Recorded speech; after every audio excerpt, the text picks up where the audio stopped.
let's have a look at this then. For our Jamie.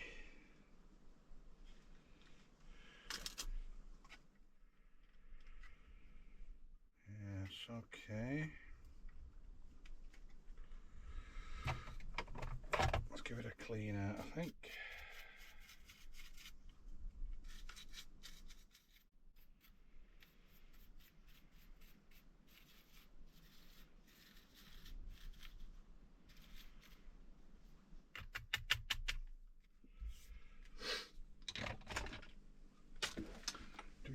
In case you're wondering what this is, it's a big block of steel.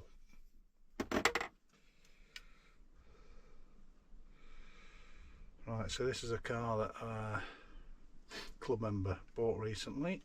I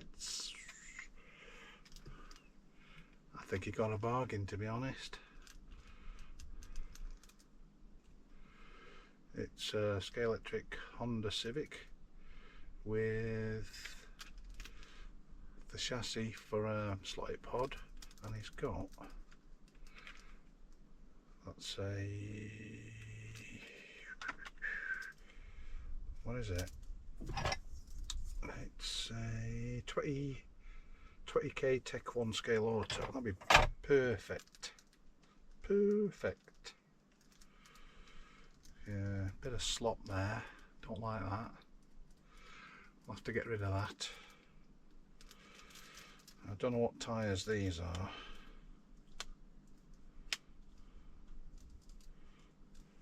Let's give it a finish cleaning it first. Get all the crap out of it.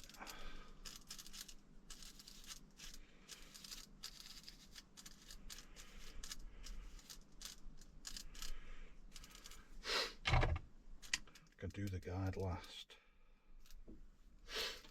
Right, first things first.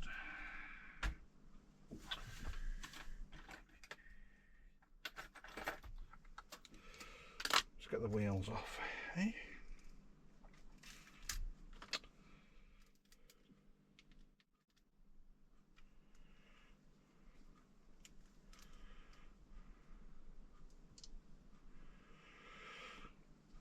Right, just so that we're not losing any of them. Let's get me box of bits. Box of bits, eh? Right. Silicon tube, thin stuff. For fuel tube for RC purposes.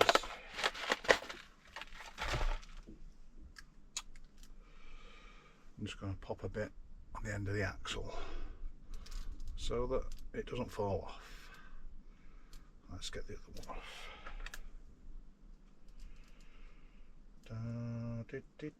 Come on, where are you? Where are you? There you go.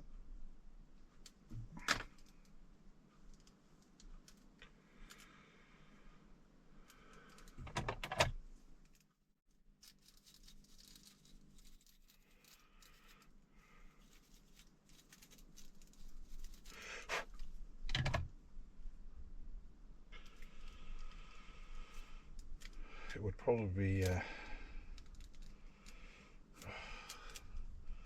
flipping oily crud everywhere.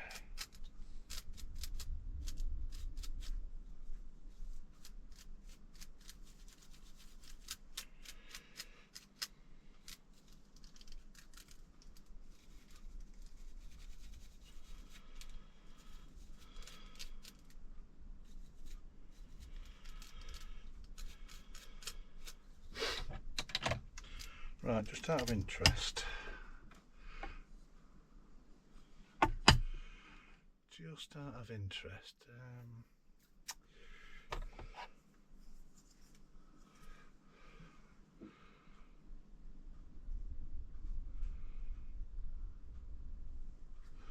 right, these are SlotIt something or others.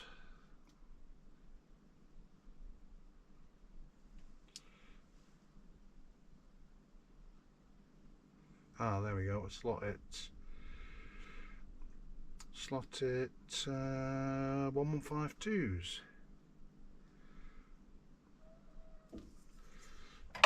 Feel okay, but not much use for our track, so let's get them off. Not particularly well glued, I have to say.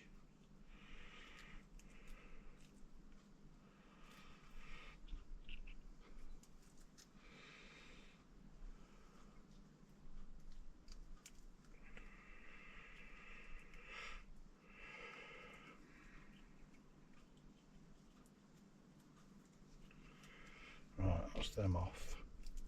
Right, we need to get rid of the rest of the glue off that. So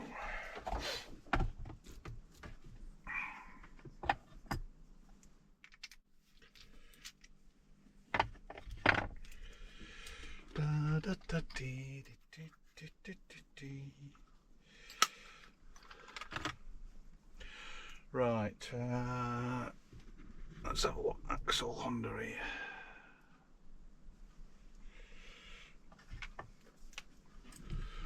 This is one of those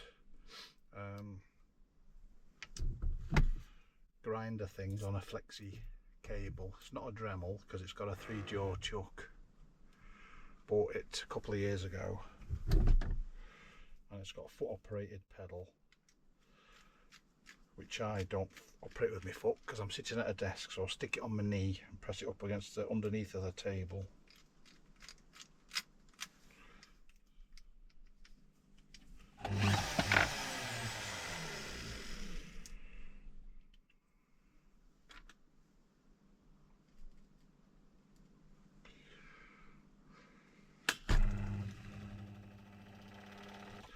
Right, I need to get rid of that rubber, so I'm going to use a file. And put the edge with no teeth back against the wheel so that it doesn't grind it or file it just after the rubber.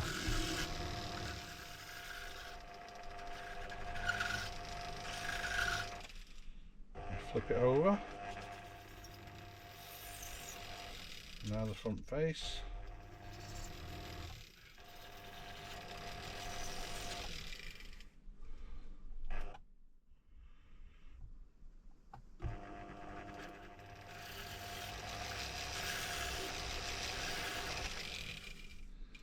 There you go. Let's get rid of that.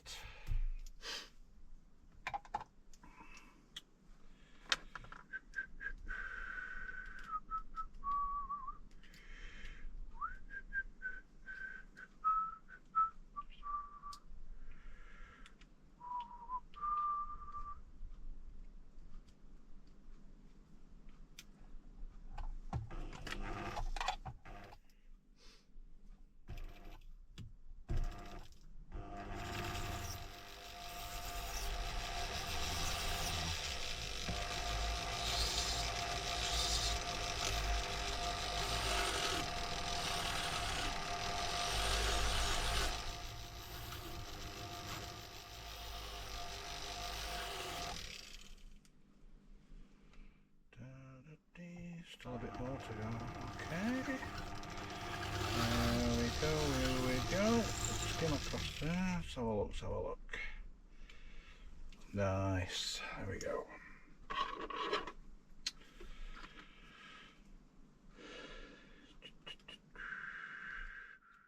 See, when you're setting a car up, first thing you need is a set of glued and trued tyres. Because otherwise, how on earth can you set proper axle height, etc.? Now I'm going to change that. I'm going to change that to independently rotating. I'll show you that later. Okay.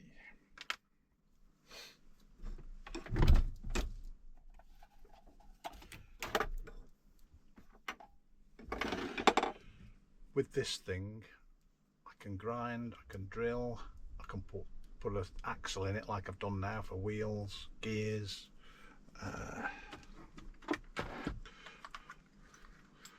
Got a set of carbide burrs. There's a diamond stone there. Our instruments of torture can go in it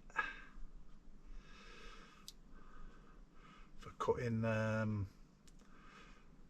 plastic.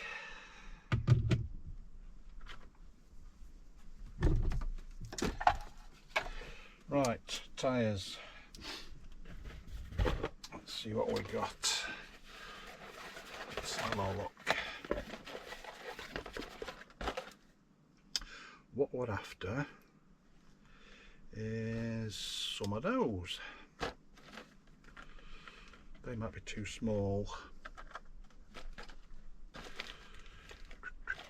Revo slots, Thunderslot, superb tyres.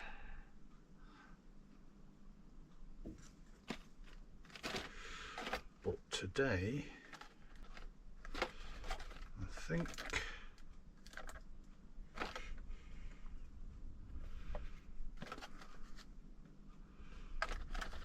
okay, I'll be putting a pair of these on.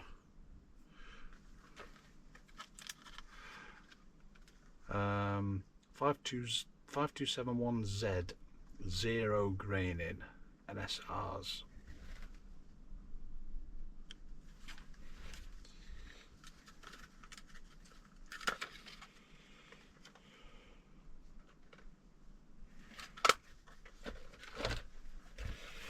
This is my box of open tyres. I have got another box where I've not broken into them yet.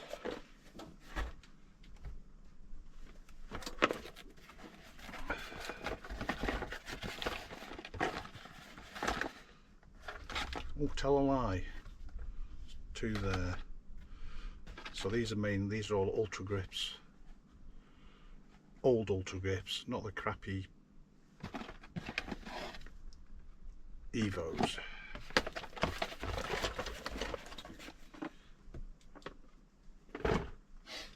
Right. Turn them inside out and make sure there's no flash. Seems all right.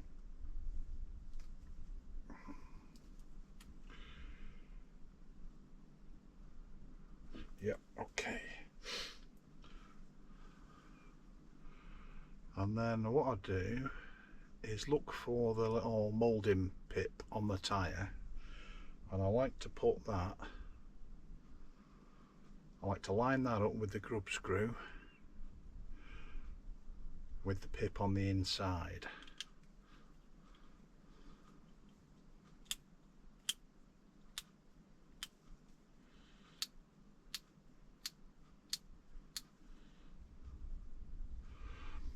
So I've got the grub screw lined up with the pip on the tyre.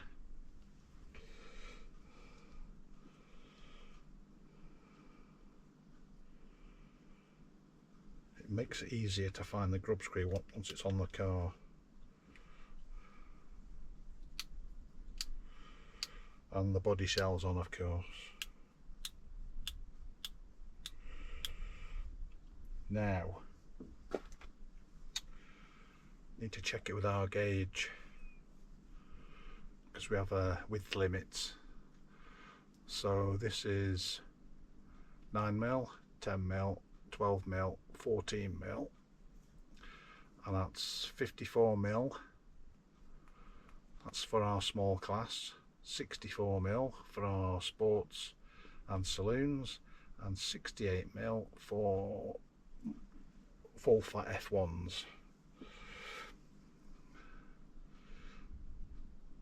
We're allowed 10mm, with saloons we're allowed 10mm, so that's perfect. That just goes in, they're going to be alright. So what I need to do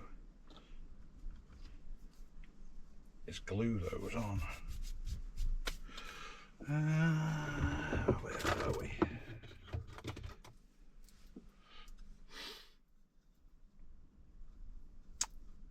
So just a jig, just a thing that I made on 3D printed, just a hollow cone with a hole in the middle, so I can put my finger in to hold it down basically.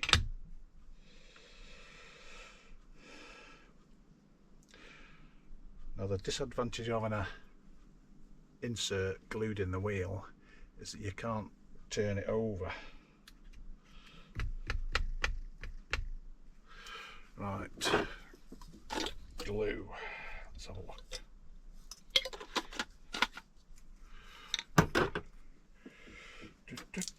Right, what's this like?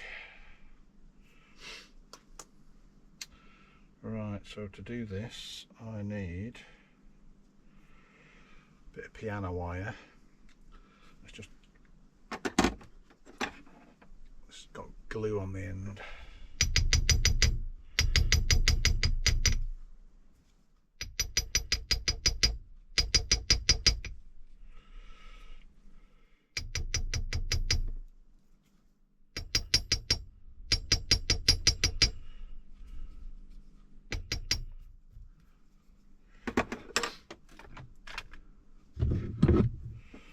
This will shift it.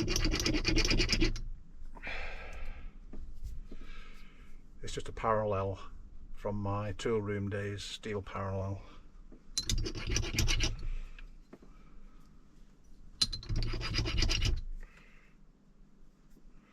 Just to clean up the super glue, break it off.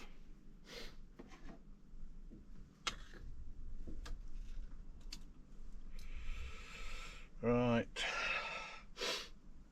Is it going to flow? Yeah, that's good.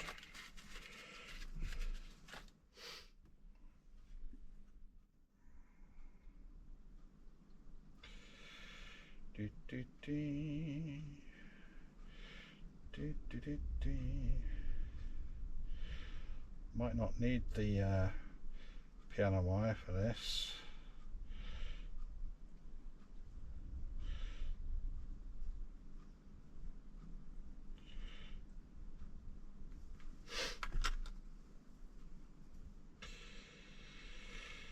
Right, come on.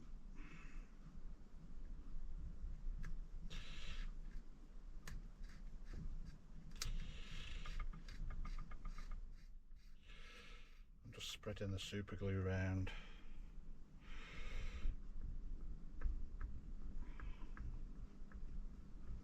And scraping it onto the bead.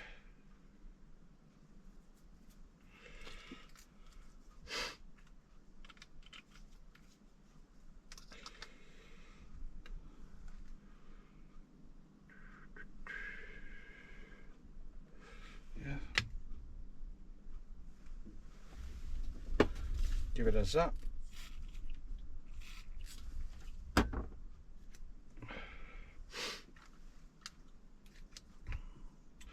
Oh, that one's got a hole in it. Okay, that's going to make it easier for doing the other side.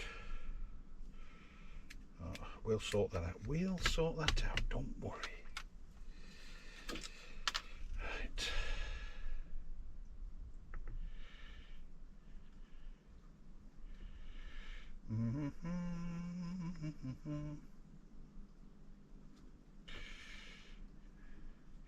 You know what? I might split this video up.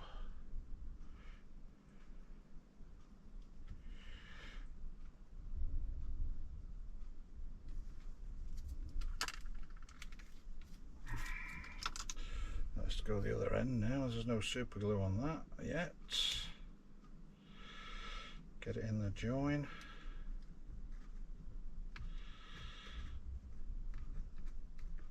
There you go. Down between the tyre and the wheel.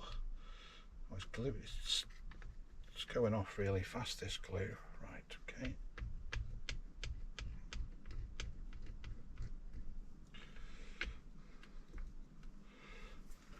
Give it a zap.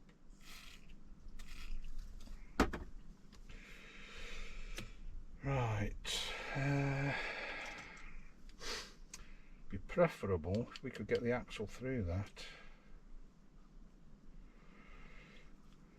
so that I can do the other side.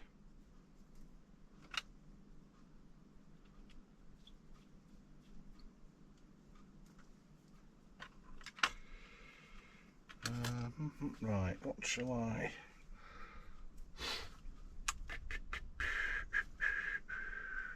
So what I need, get me a set of Dremels.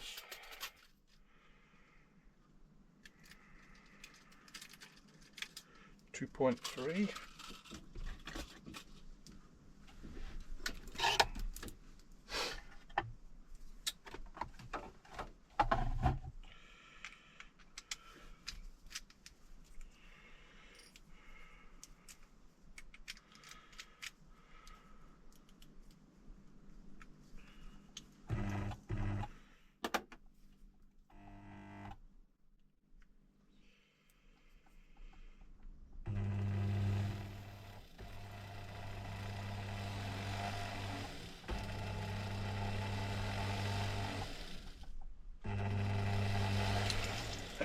That's the middle of that done.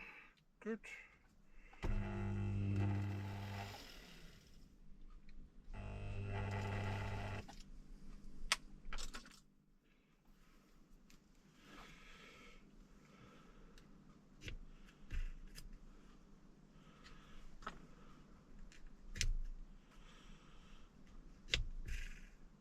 Super.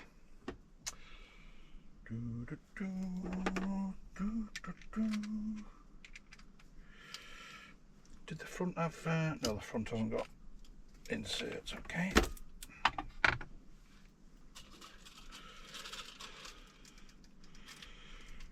.3, there we go.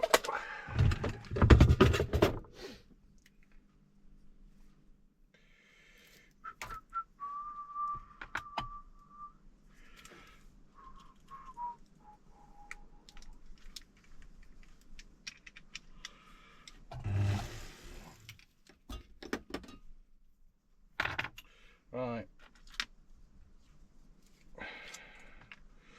now I can do the back side. As you want it glued on both sides, put a bit of glue in, pull the tyre away, and it'll the glue will draw in. I've got some rubberized stuff coming, Loctite flexible, so this is just Yoo-hoo super.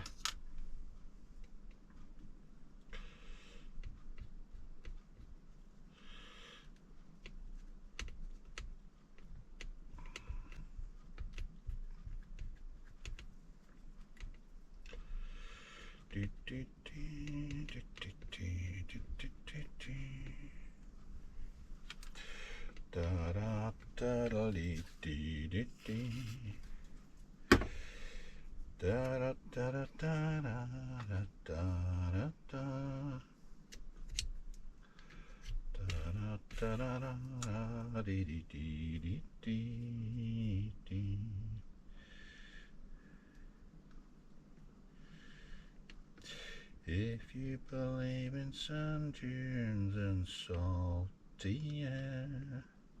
Well, it's certainly blowing a gale today. There's plenty of salty air out there at the moment.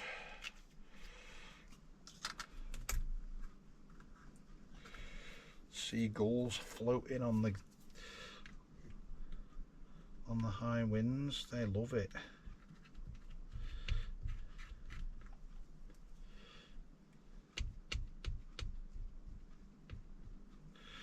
Okay, that's just the activator for super glue.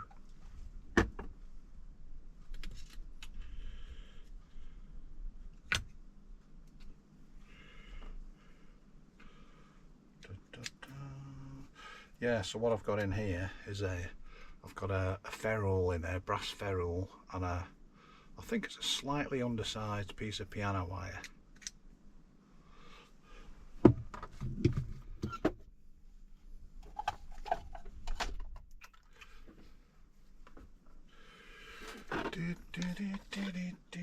Right. I keep my super glue in a jar with rice in the bottom, supposedly, so the airs drive. Oh, look at that. Not noticed that before. It's all bloomed. That super glue's done that, isn't it?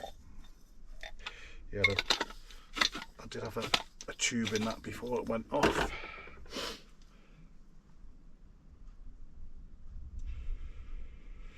Right, they need to be round.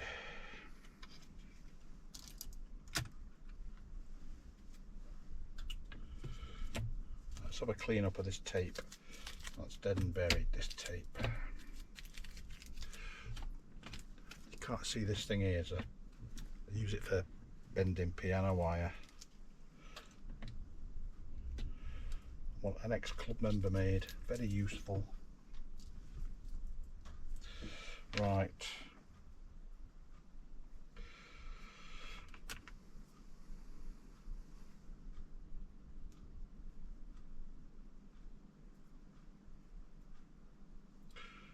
Come on, you're here somewhere. Get it flipped over. That's the fella. Right, where's the pip? There.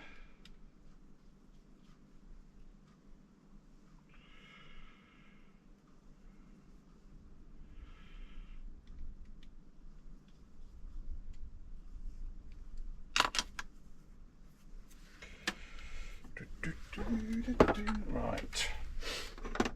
This is a long process doing tyres.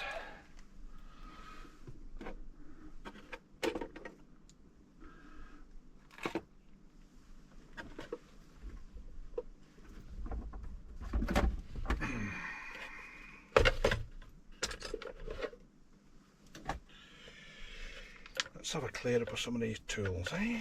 There we go. Out of sight, but not out of mind.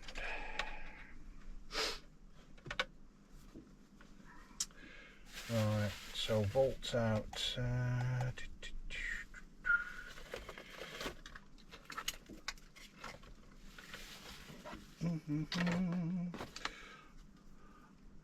That's a piece of perspex with a slot cut in it, 2 strips of brass, and a couple of tubes soldered on it for normal RC connectors, and I use that for checking that the wheels spin the right way.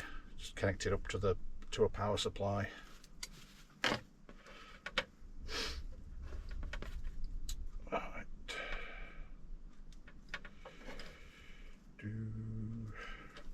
Right, what we need is 2.2 volts. Yeah, 2.2, which might seem really low.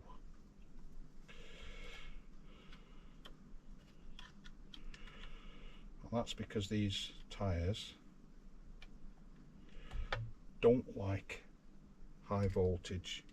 It melts the rubber. And it makes a swine to clean it off. Right.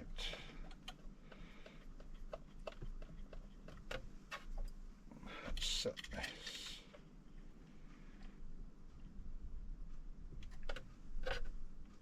Right. So I don't touch that until I've got it finalised, basically.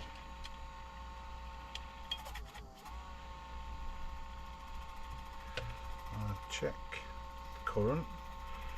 That's 1.3 amps, 1.4, 1.5, 1.6, 1.7, 1. Keep it below 2, 1.8, 1.9.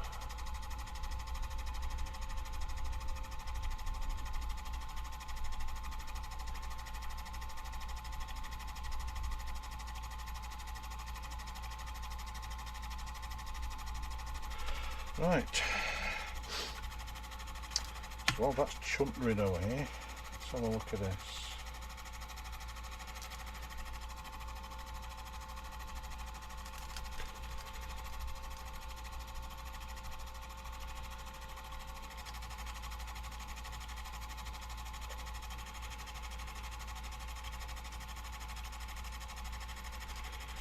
If the axle's long enough, I can put independently rotating in that.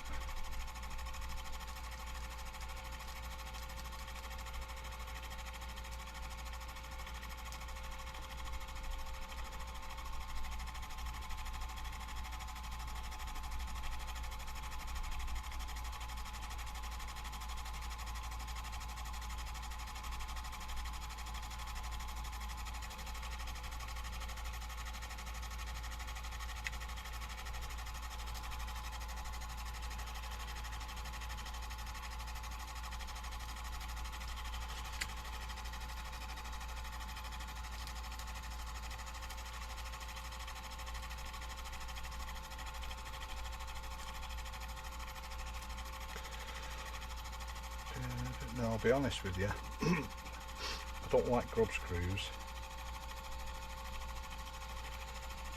rubbing on an axle.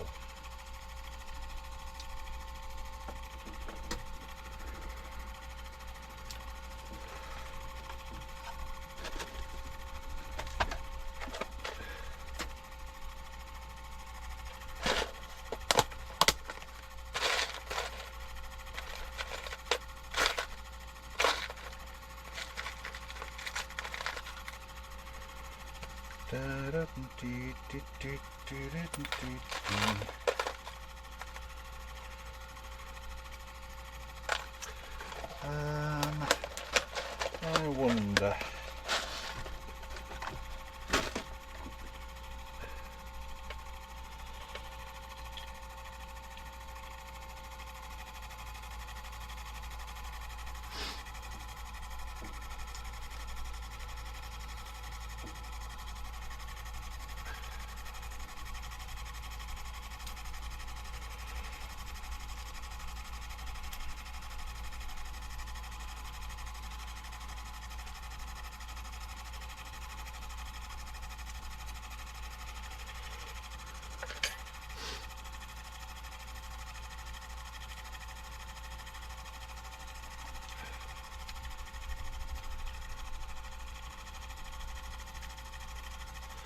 Oh, stripped grub screw, flipping heck, flipping 8 though. Silver things are absolutely crap.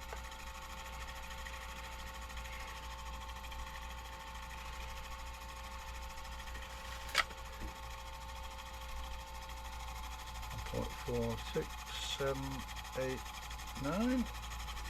Right, so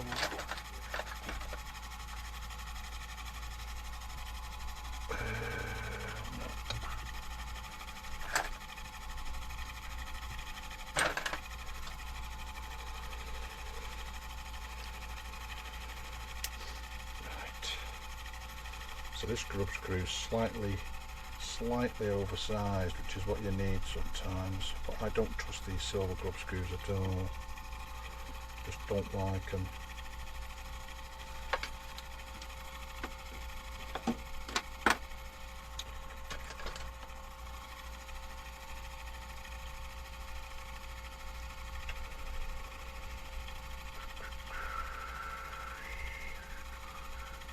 Right, okay.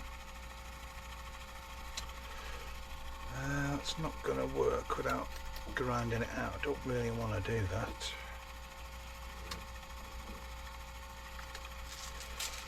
How about, just out of interest,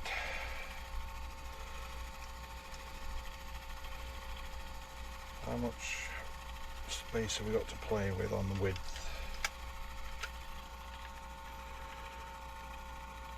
We haven't really, so I can't do that either. I was going to put some axle tubes in. Well, I call them axle tubes. They're oversized brass ferrules, which just happen to be 1/8 outside diameter and just big enough for the 332's axle.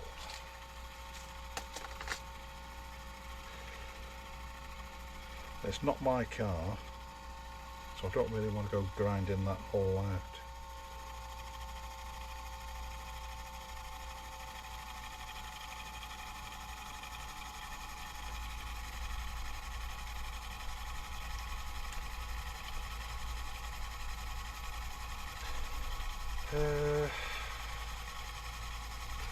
I suppose we could use the grub screws for this one, but we need the shrubbery. No.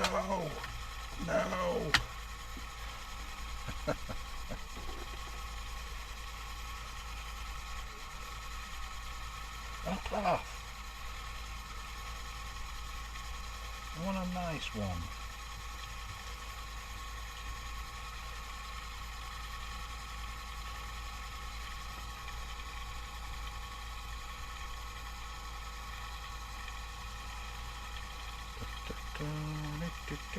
Right, I've put the grub screws back in. Could be a bigger job than I really want. Right, that's jumped up to 2.2. I don't want it at 2.2. I want it.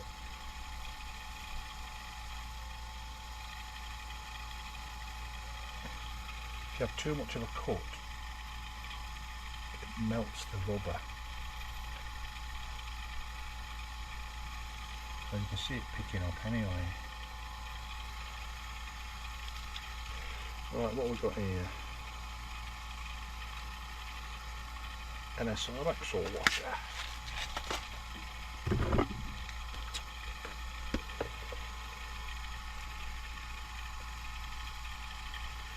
$1 mil.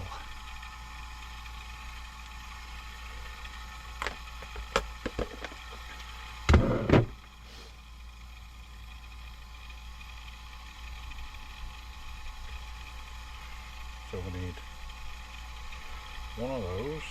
We need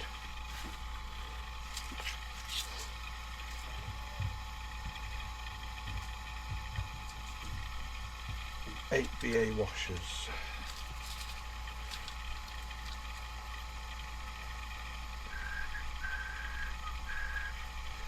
Not all the same side.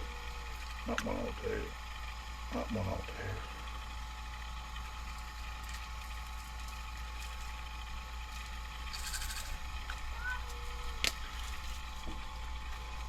You alright, Bobbie? No, you're alright. I know you want to come down here and see what I'm doing, don't you? But you're not. You're a little terror under here. 8 BA washer. Perfect. Perfect size. Less than a thou clearance on the axle. So what I'm going to do, I'm going to solder the spacer on the end, right on the end of the axle.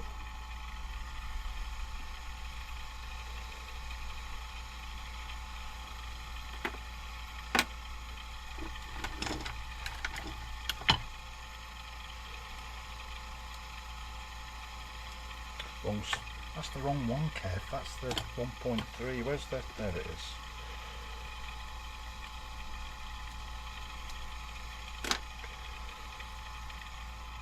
Yeah, so there's going to be an axle spacer on the end of the axle, soldered. Then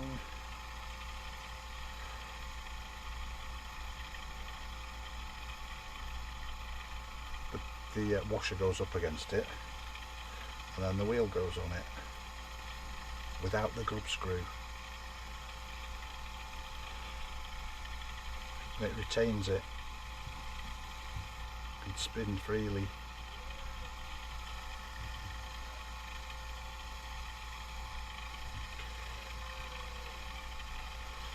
So first things first, bit of wet and dry and scuff the end of the hacksaw more than anything to get rid of the grease. Don't touch it. Don't touch it, man. How's this doing? 1.3.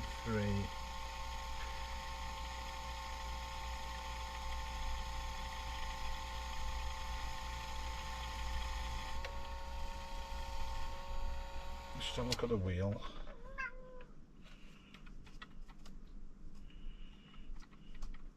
Okay.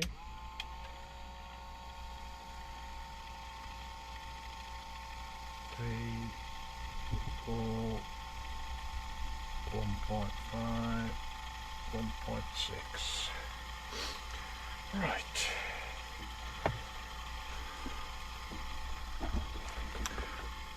Right, let's get the soldering iron plugged in.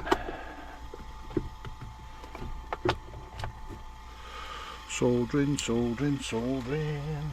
Iron, iron, iron.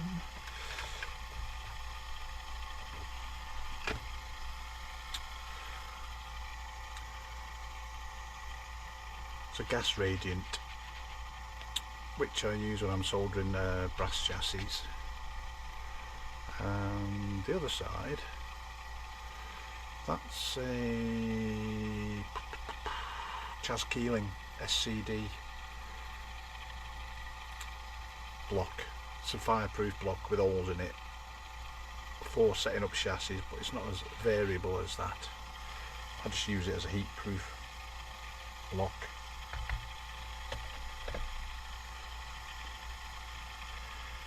Right. Next job. Acid flux.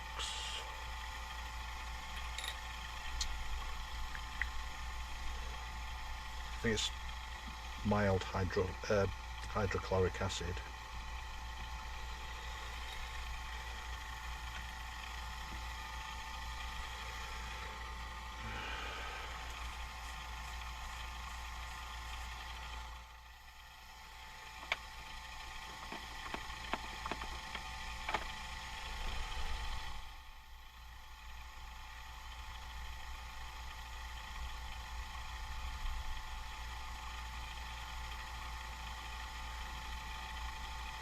You don't need much.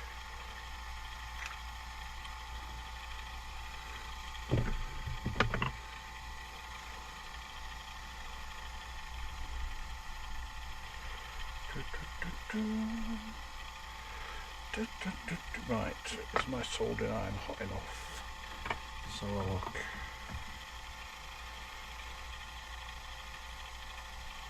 Yeah. Give it a clean.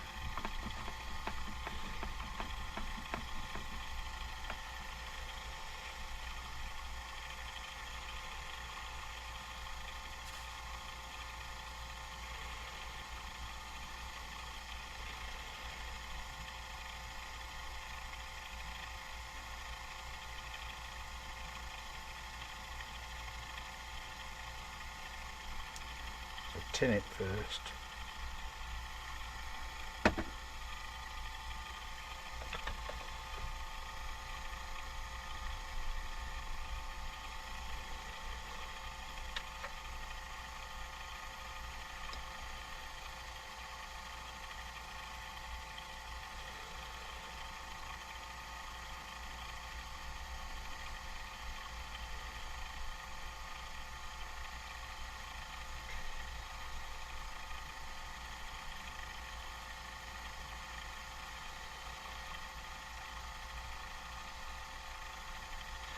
I'm just turning it around just to spread this. Let me get the heat all the way around it. Leave it. Try to stand it as vertical as possible.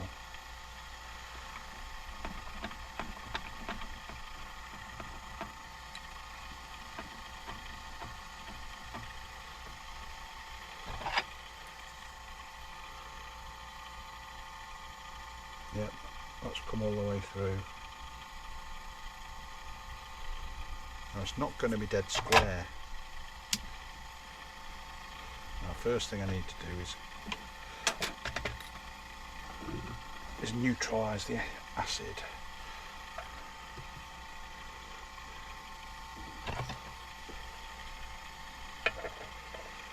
Just lighter fluid.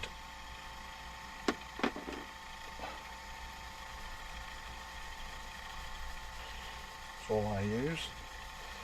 Does the job.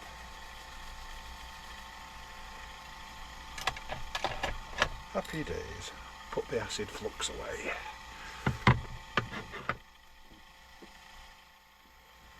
Put the solder away. It's just basic 60-40 solder. You can't beat it. Right. How's this doing? Well, it looks round, feels round. 1.4. Let's give it another tickle. Right, now they'll take that out.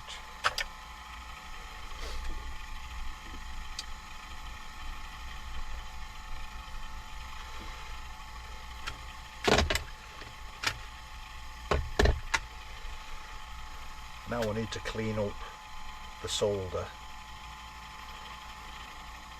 on the inside of the spacer, so there is a square corner. I use a file for that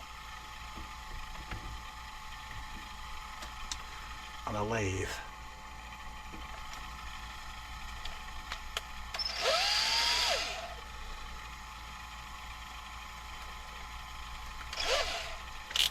My portable lathe.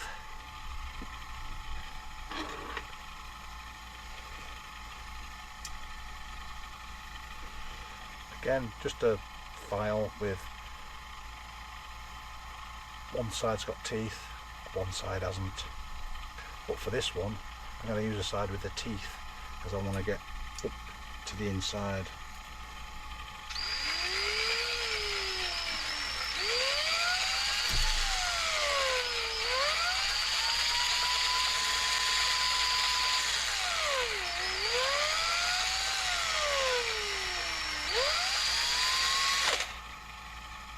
In that, then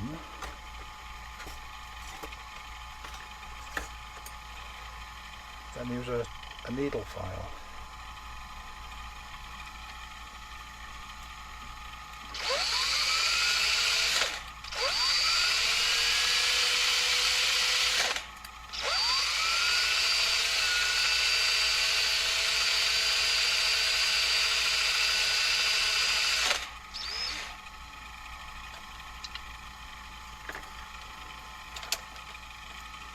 Put my lathe away.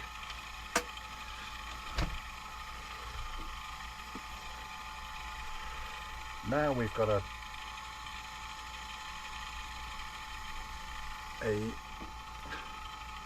stop on the end of the axle, which is square, because now I've turned it and filed it, it's now square. Put the washer on. The reason I filed that solder off is because that washer, the axle can spin up against that washer.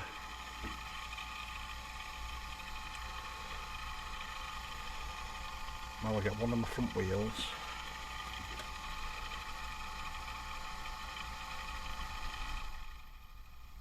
Take the grub screw out.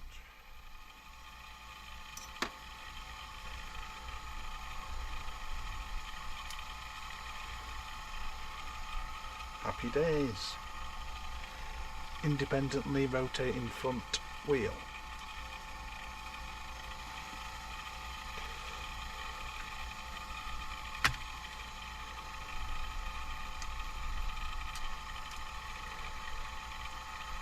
And when I put the other side on, tighten that grub screw up.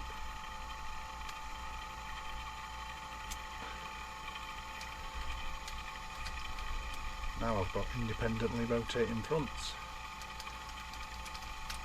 and that wheel's captive by that washer, by that soldered spacer and washer on the end. days. Right, so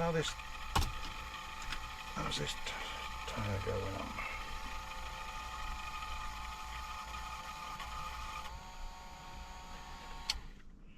Right, I could do the clean actually. So what I need is my wheel cleaner, which used to be just here. Where the hell's that gone, man?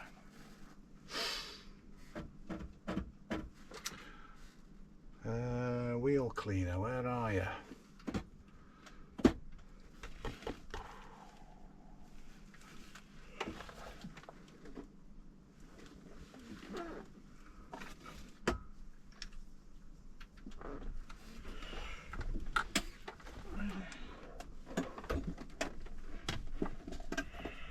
Sitting on a toolbox here for my tool room days. Where the heck's that gone then?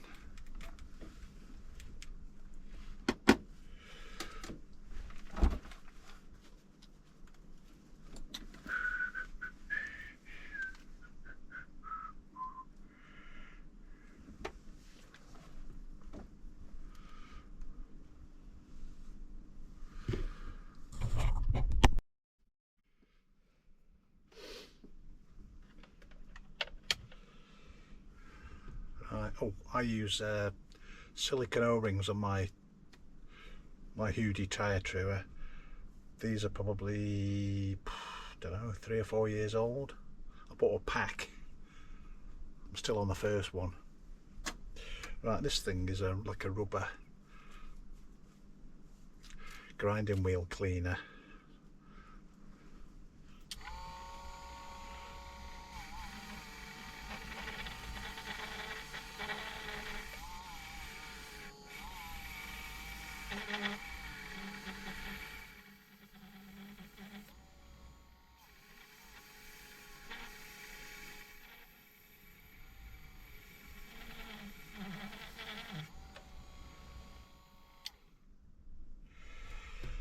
Okay.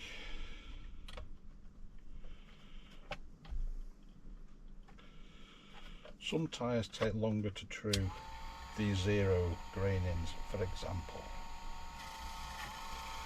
What's that? 1.3.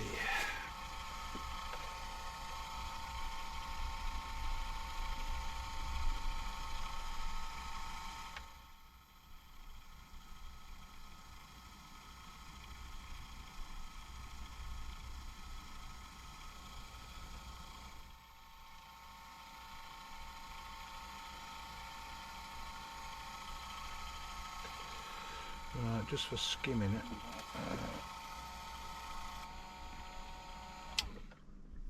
Well, that's round. So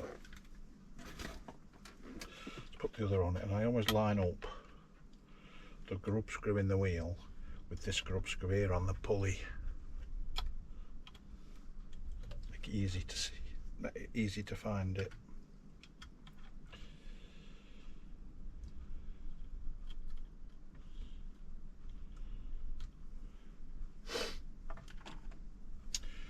Right, so now that I've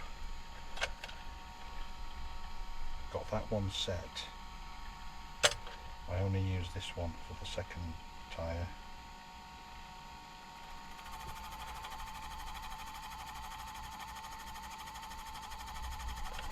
Right, I'm going to put that where I normally used to put it. Oh, sounds like it's grabbing.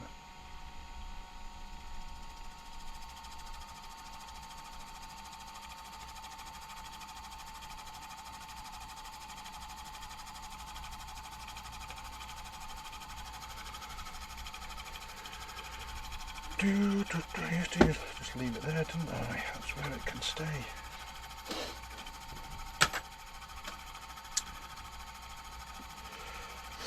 Right, what we're going to do here, Kev?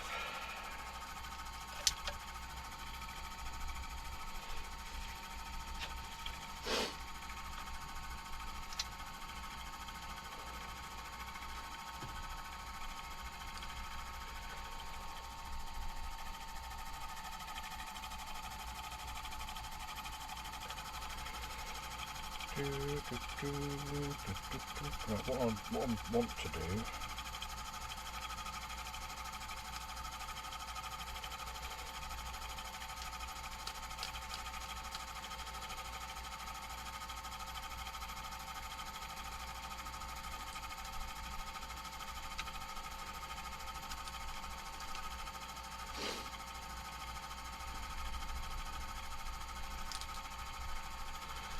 right,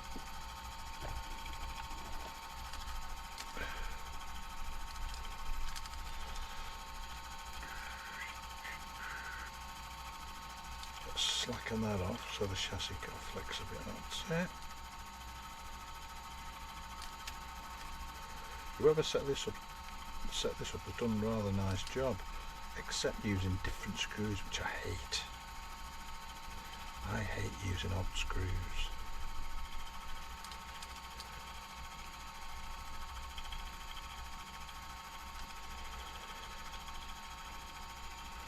Loathe and despise.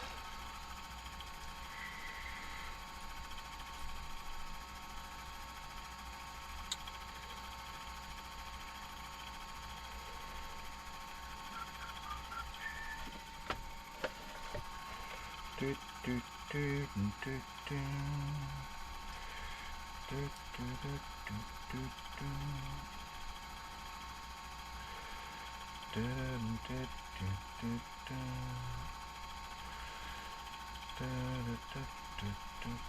Right, so let's at least have two the same. So two of those, please.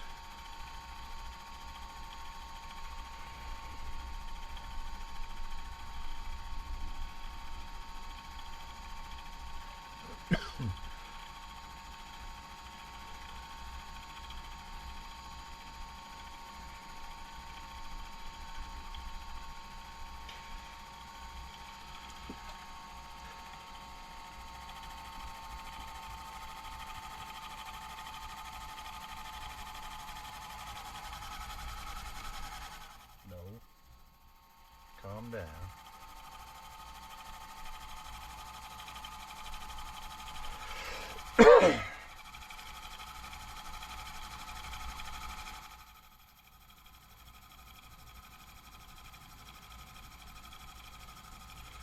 What we really need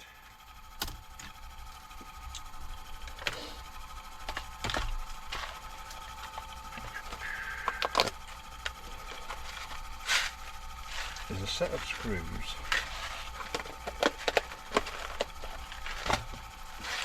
that doesn't have thread touching the chassis.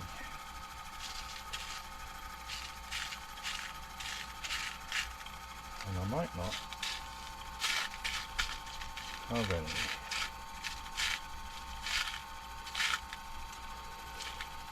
Yeah, these old NSR boxes are great, bits and pieces. Here's another.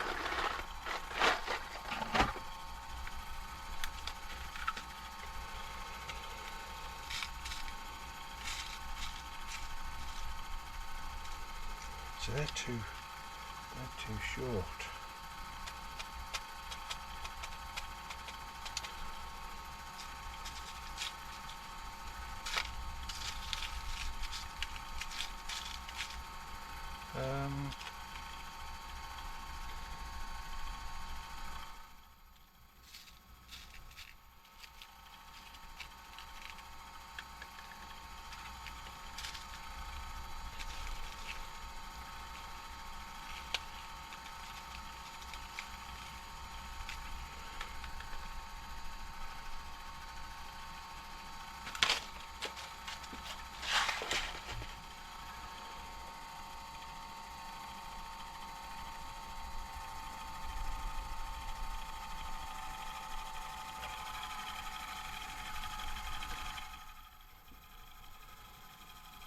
I'm watching.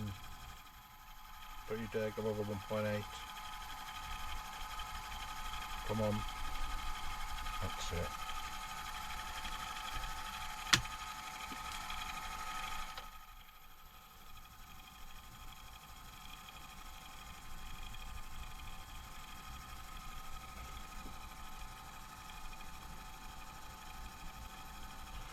Right, so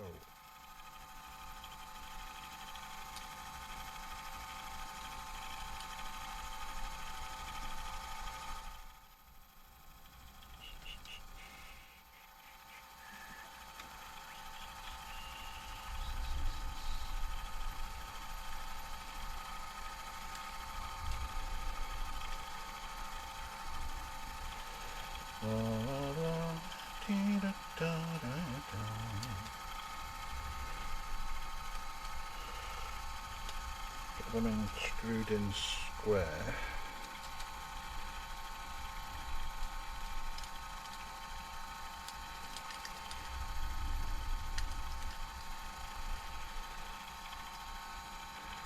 So at least if they're the same length, you can see how much they're coming through here the same.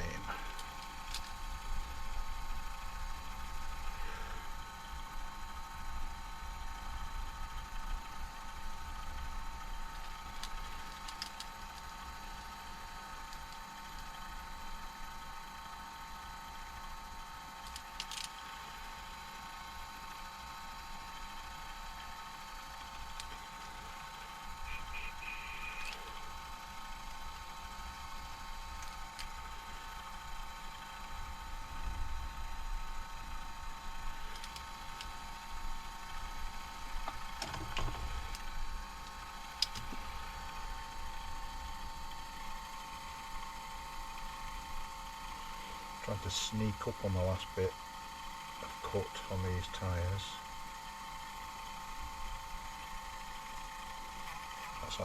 That's actually the same as that now, but this tyre looks like it still needs more grinding off.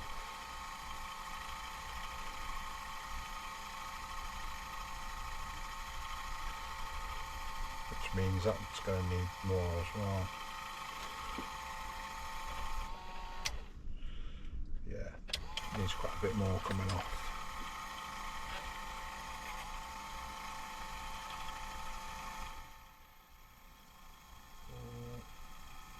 Six and a half, 7, 8.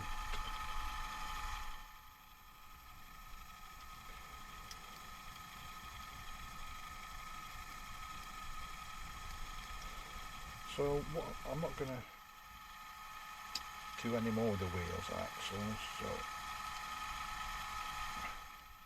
what I want to do is grind these upstands here for the magnet and what have you, grind that all out, and then I can put a piece of lead in here.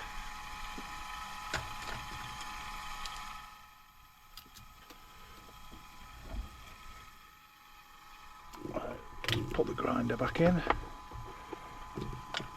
There we go. No, not 1.9. Let's keep it below, keep it safe.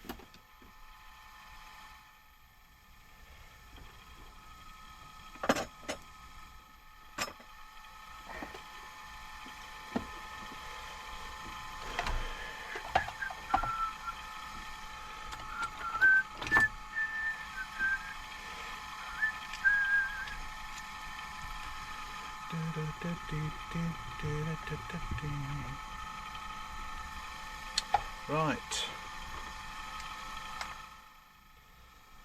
carbide bits.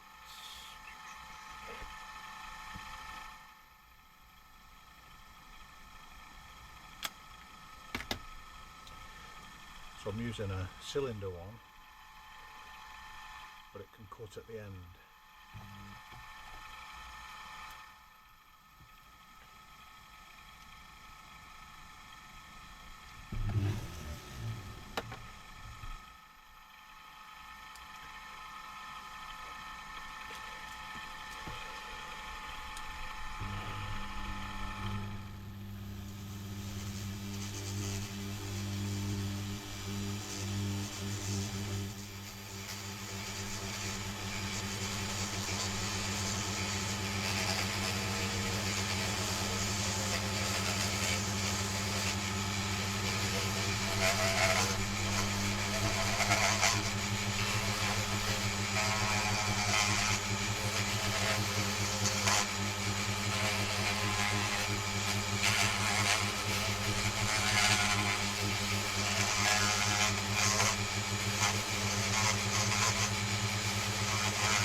Still needs a bit more than that. 1.6, 1.7. Okay.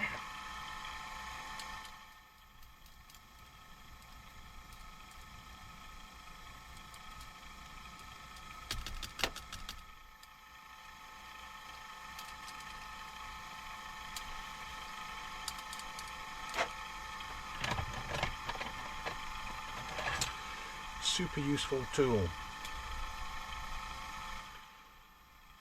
An old hacksaw blade just snapped, and I've just ground a chisel point on the end, which is great for scraping. It does get blunt, so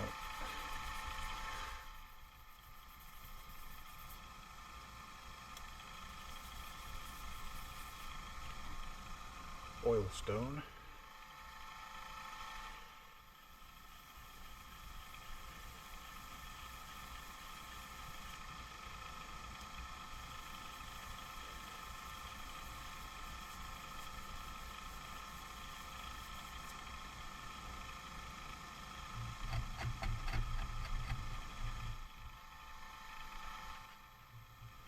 Just testing it.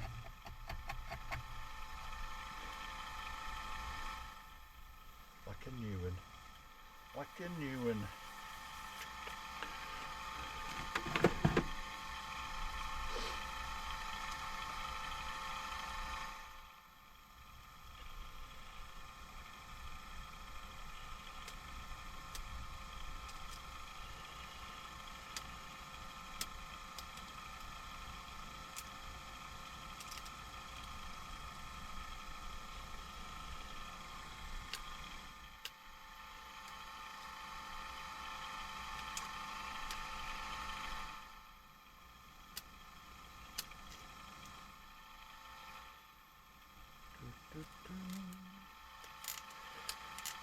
Okay.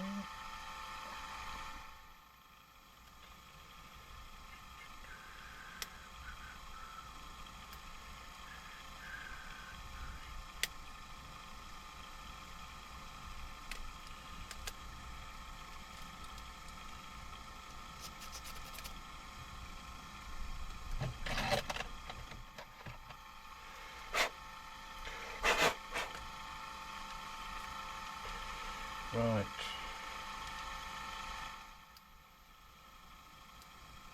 Not quite out that.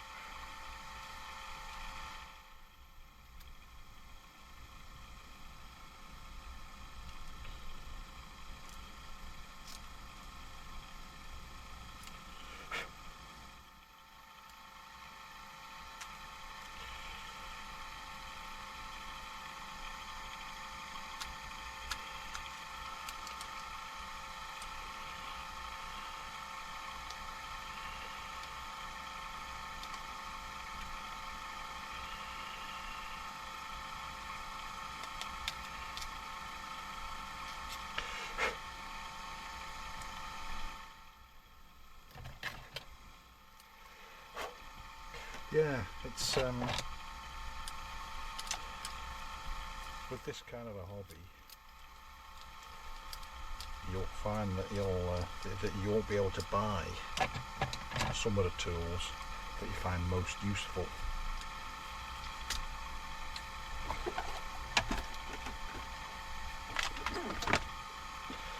So how's this tyre doing then? I'll let it.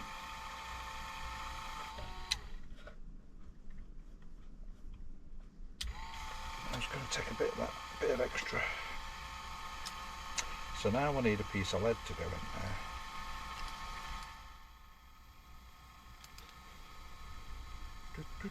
Right, okay.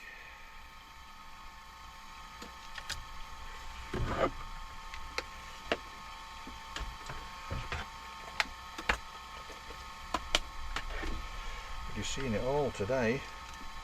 Tyres, chassis grinding, lead work, soldered front axles. Right, I want a piece of lead that wide. It's an old caliper that doesn't work, so I just use it for scribing lead, brass, whatever.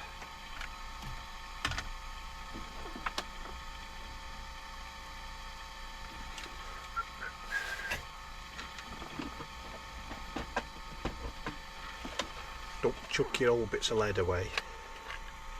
Quite often you find a piece just right. But I don't think that's going to be today.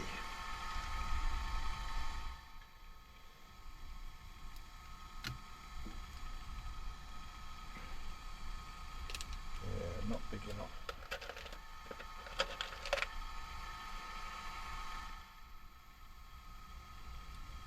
That will get one out of that.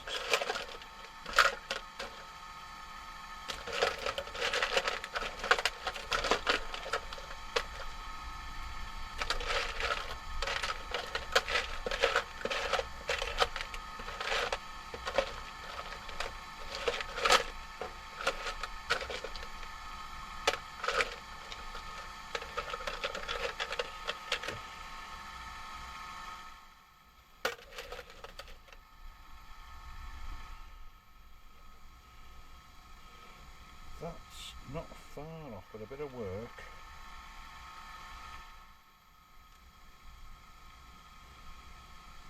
A bit of shaping, a bit of work. That's gonna fit.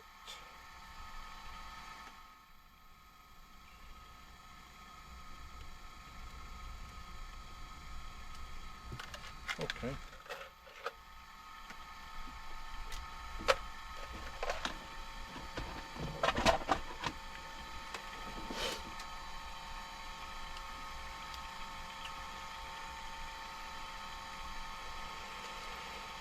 So we're gonna need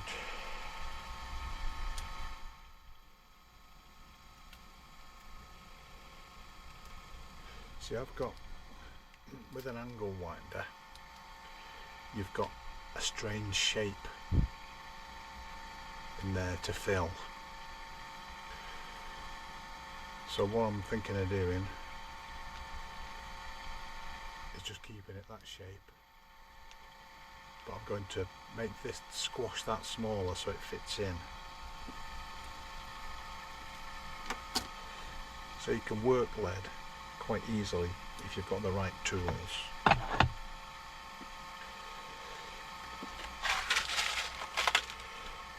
Let's put these screws in here before they get dropped on the floor.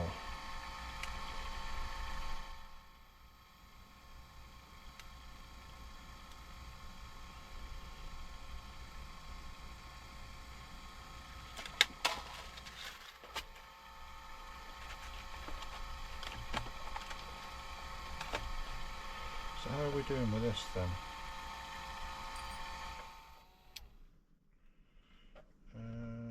It's not far off, it's getting there, it's getting there.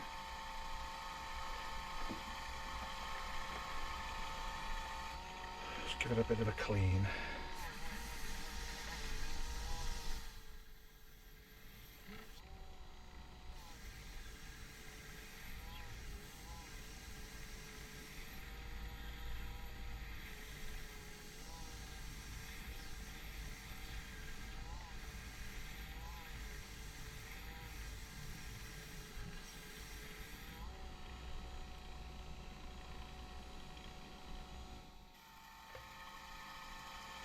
Yeah, what this does is it just melts and amalgamates,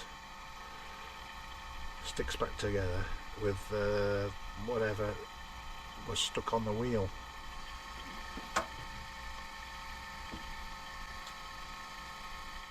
Yeah, grind wheel cleaning rubber, dead cheap, should last me years. Right.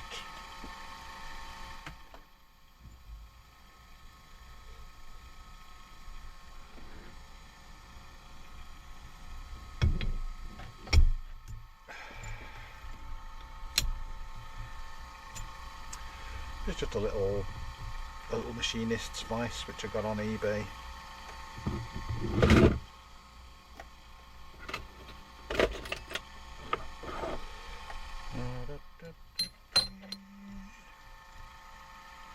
now, I want to shorten that.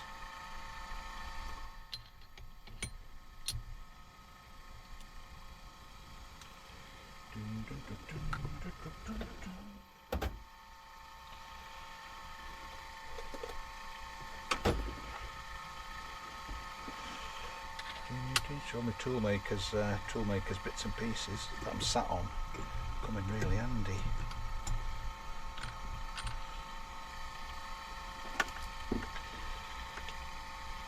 So it's the right that way, squash that in.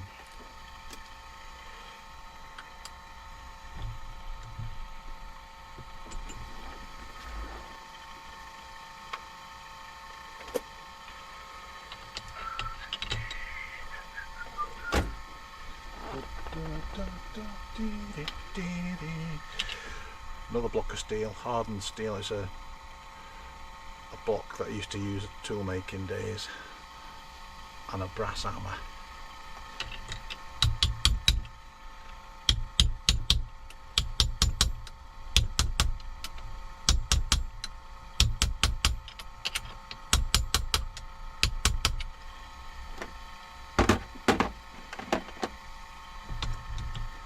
Like I said, lead's very easy to work because it's very malleable. So it's just the right width, and it's shorten it.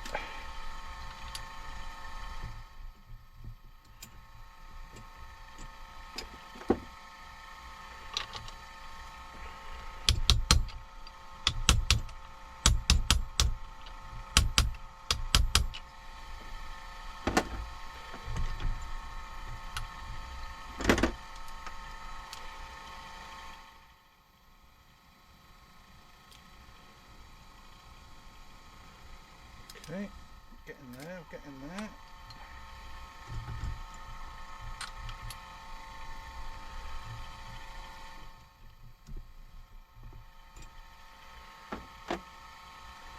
How are we doing with this fella?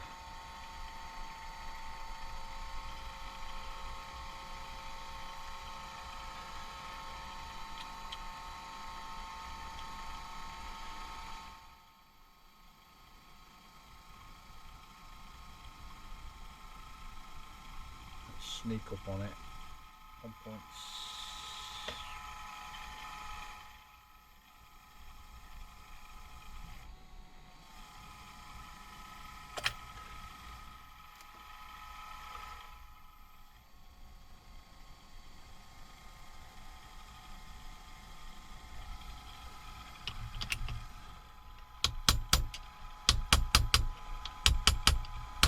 So what I'm doing with this is just flattening it down again.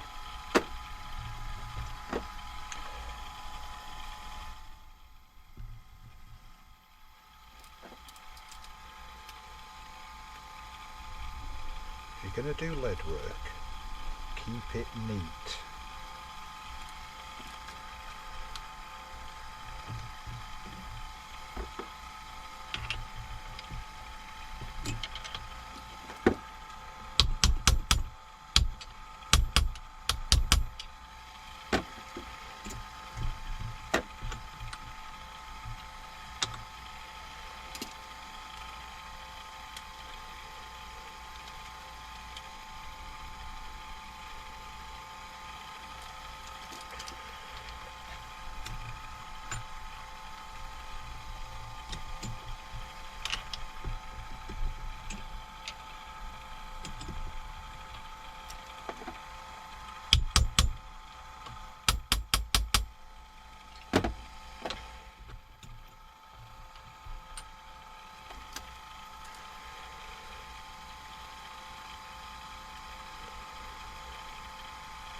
See, what I could do, I could just nick that corner off Don't really want to do that because it'll reduce the weight. Or just out of interest, that piece of lead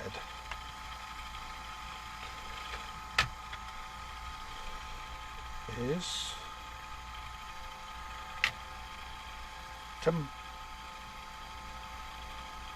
9.7.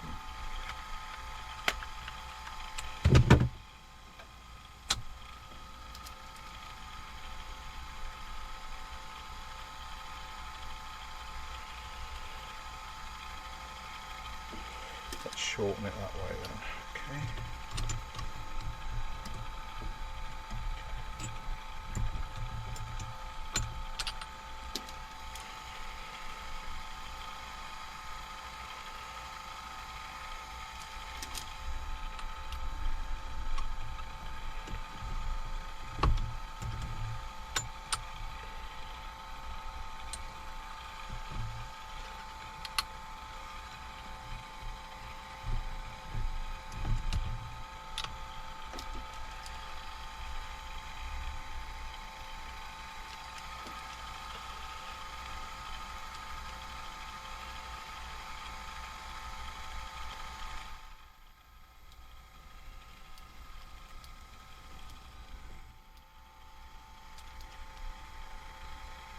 Okay.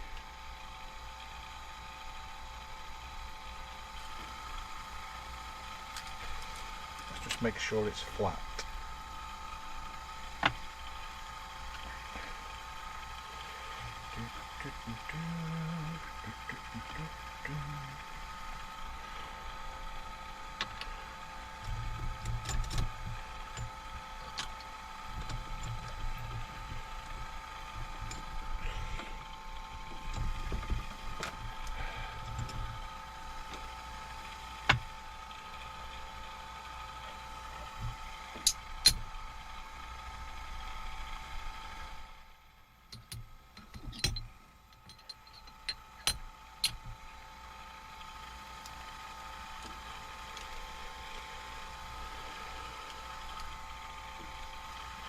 Perfect.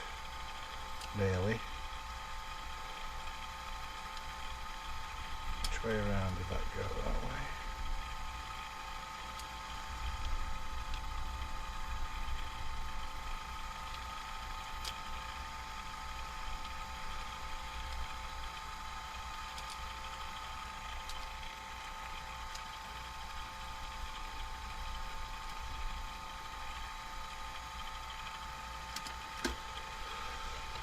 Let's just nick that corner off.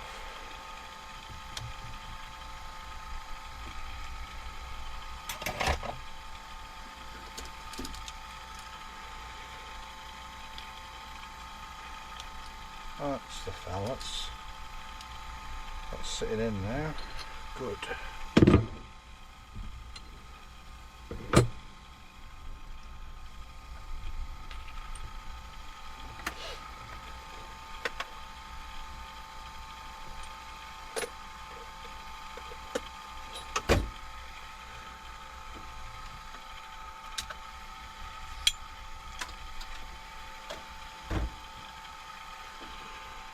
If you've been handling lead, don't put them in anywhere near your mouth.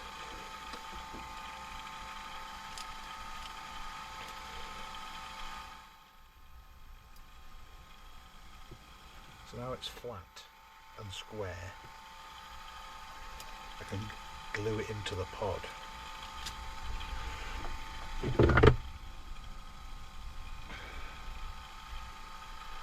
I've had this a few years. 15 years maybe. Can't believe it's still liquid.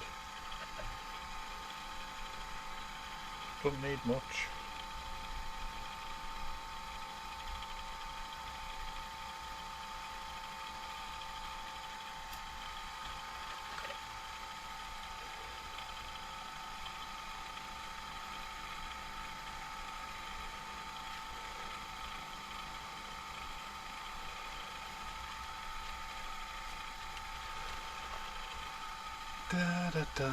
It's just contact glue. Put it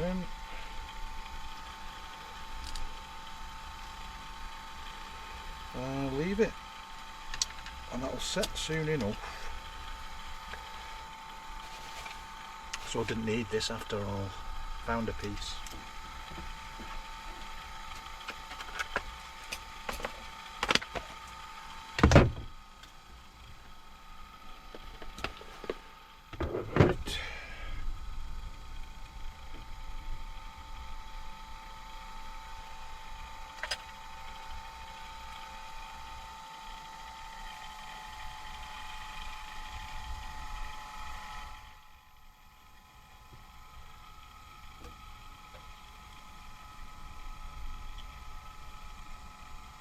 Just going to take it off, reduce it a little bit.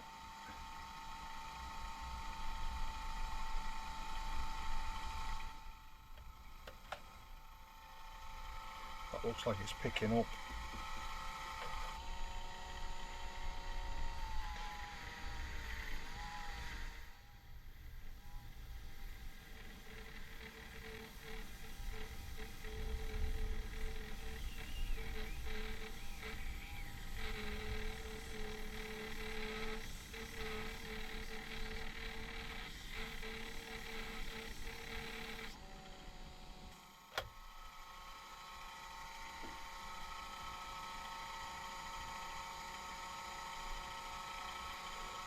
Just to remind you, this is only running at 2.2 volts.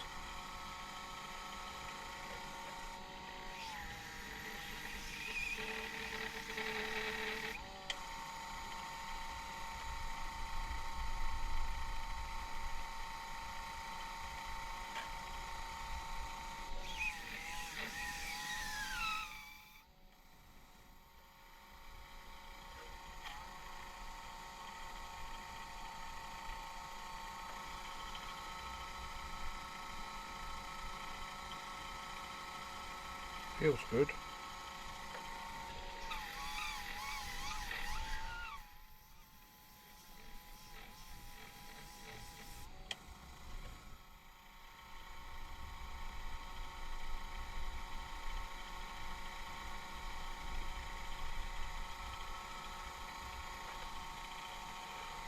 So with no load, with the tyre not touching, this is pulling 1.1 amps. So with it touching, when it gets down to about, when it gets down below 1.2, then I know it's just polishing.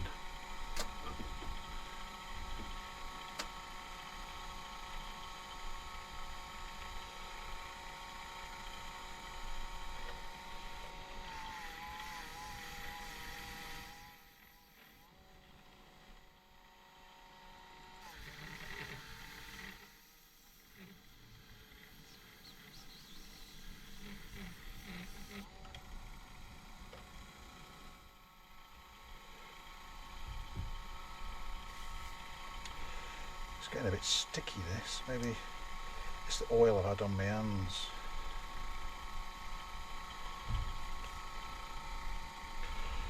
Well, I'm going to call that a day with that tyre.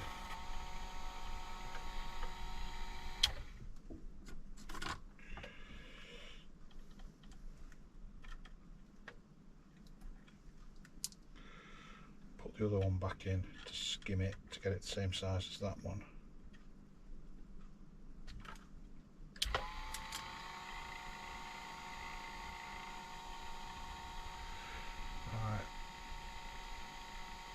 Slowly creep up on it. 1.3.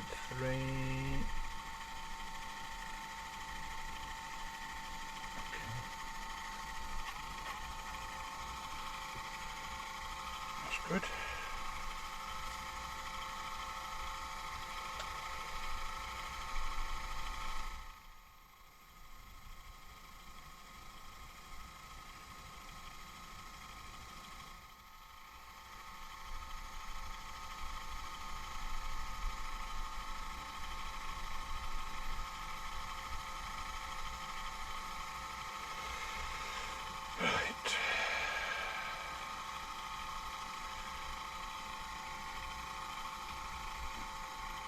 I always try to offset the grub screw, so the grub screw there for the gear So I always bring it around like 120 degrees. I then tighten the first wheel.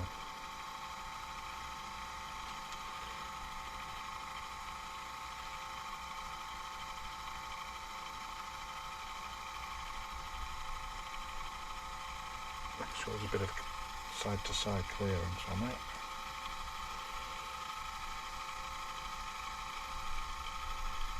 So.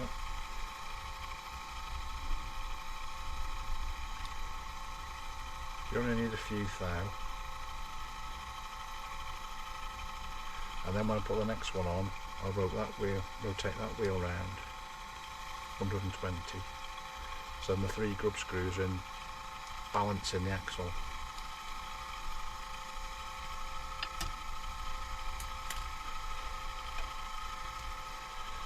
Right, this is the next fella.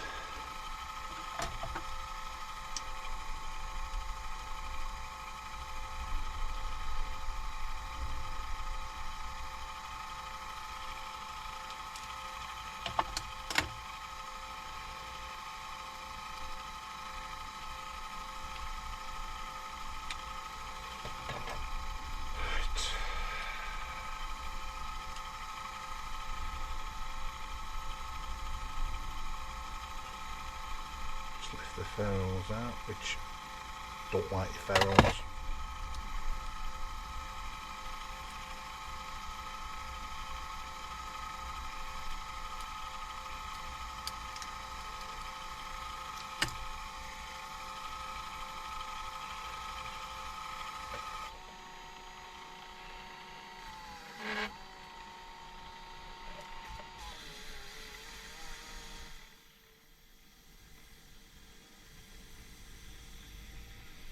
Don't press hard with this because it'll stop your grinder. You just need to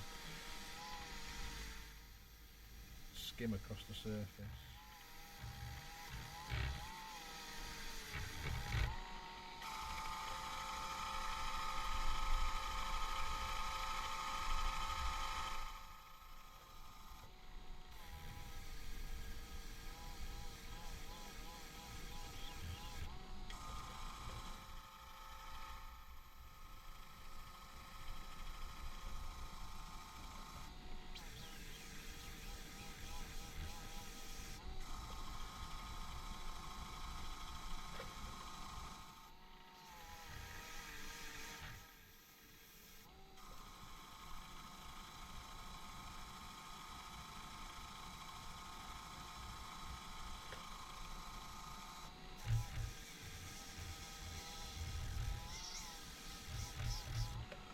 Don't use this while it's grinding because that stuff picks up on the tyre.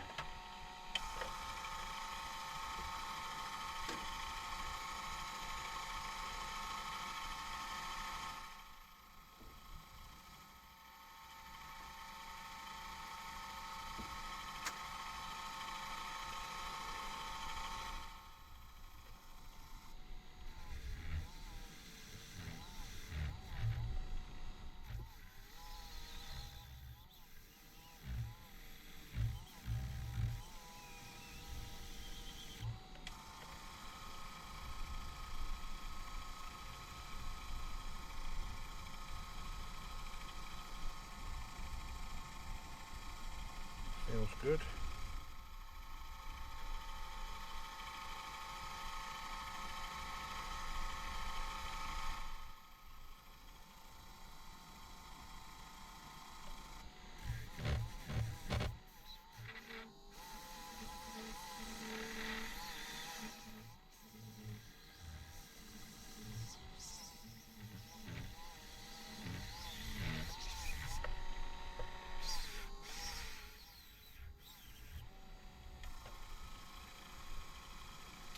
Down to 1.3, we're just polishing now.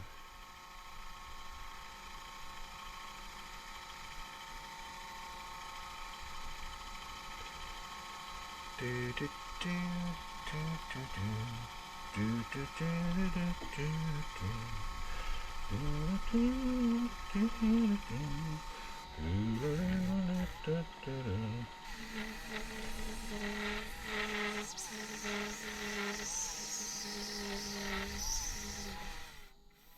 on.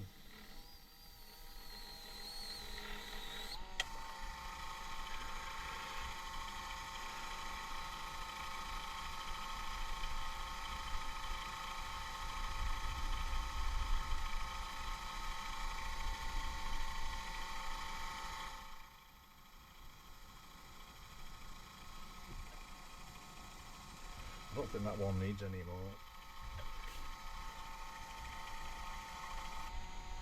There we go.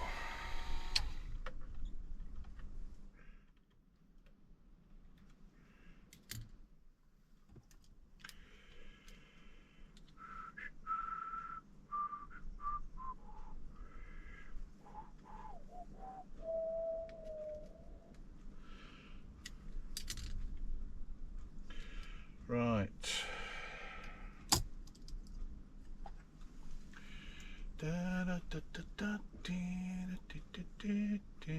So,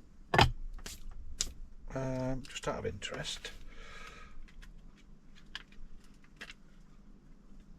what we like for clearance, or as Harry would say, clearance Clarence.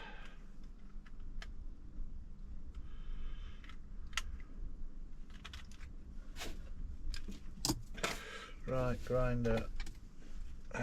Just out of interest, because I didn't actually skim these, so I'm just presuming that they're the same.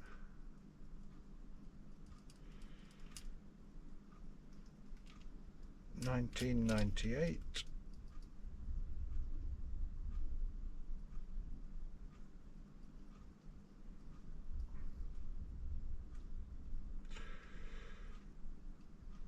$20.04.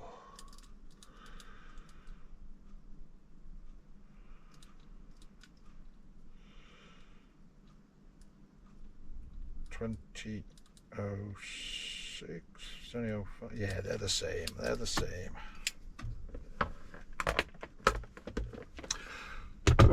So I don't need to do anything with the fronts.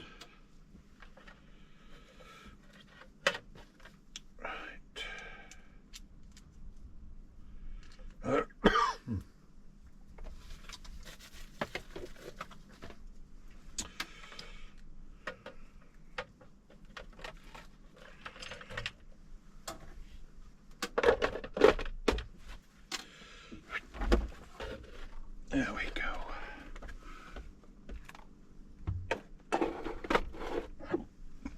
This is the one I use for wheel on axle. So this plate goes backwards or forwards, so it can do two at once. For some tyres, this is quicker than the Hudy.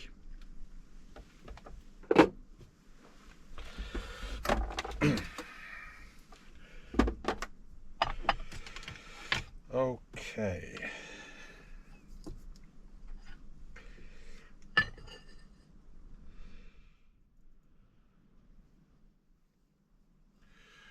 Right, so I'm having a look at ground clearance. Good thing with that white background, I can see under the car. That's got a lot of ground clearance. We could do with getting rid of some of that.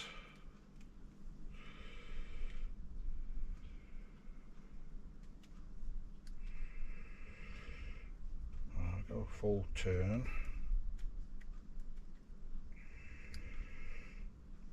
Full turn.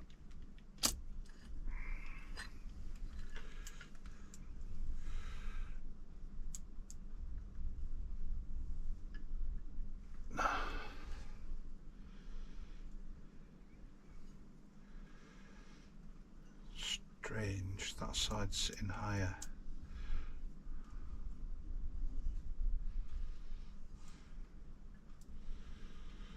Okay.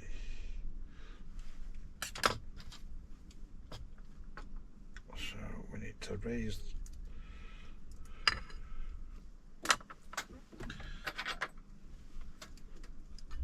that one, sorry, lower that one.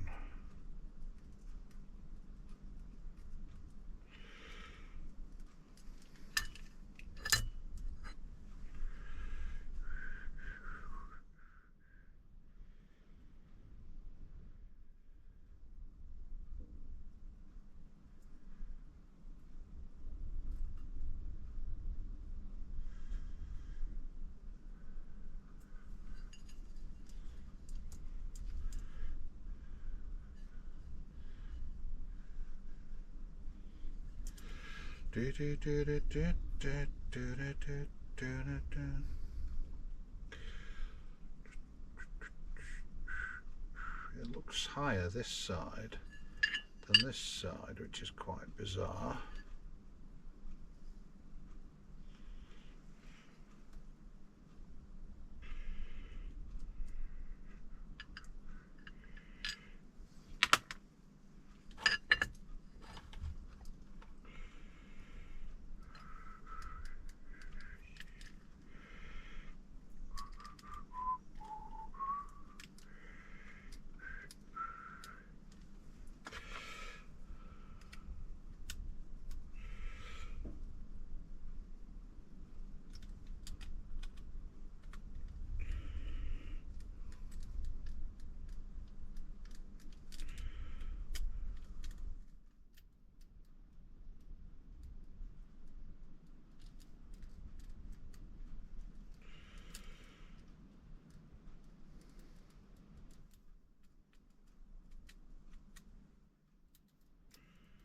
Right, so what you can do,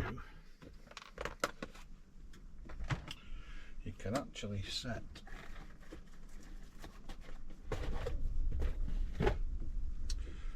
the axle by measuring how high it is from the bottom of the chassis. This thing's not going to help.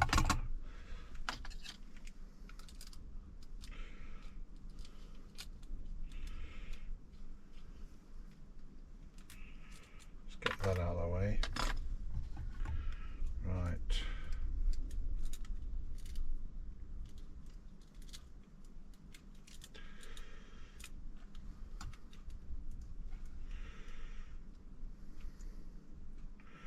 $964.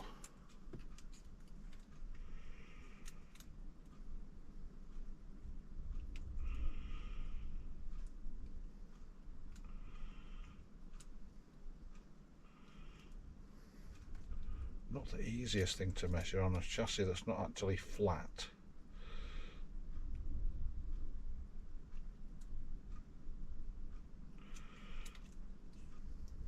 £59, 960,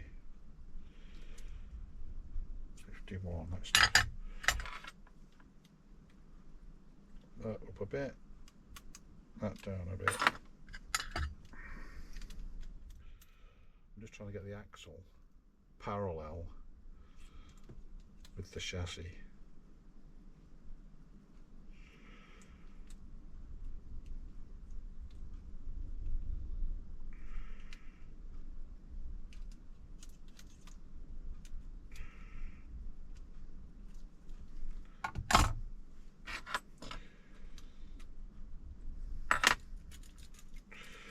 Right, so once it's equal, you can set the top one.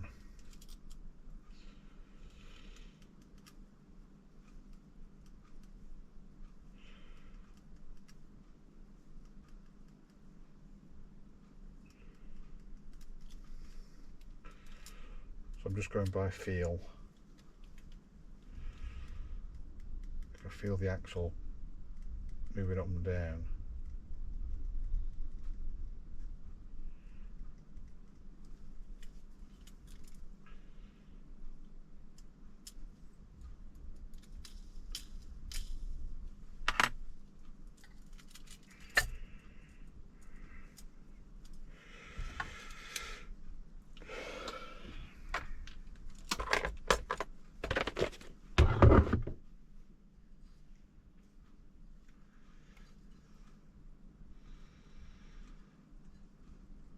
So I've got about just over a mil maybe. That's a 1p coin. It's 1.5 mil thick. So it's not quite, that's not one quite, not quite 1.5.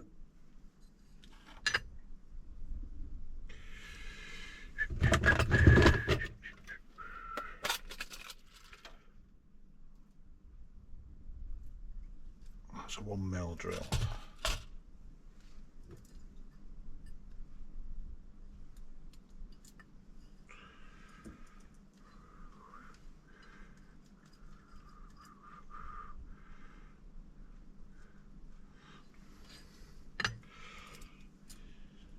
Oi.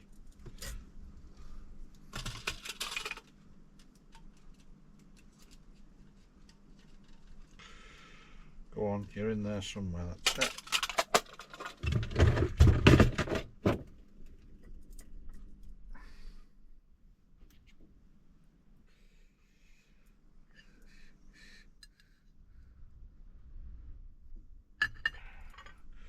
Let's put one there. Yeah.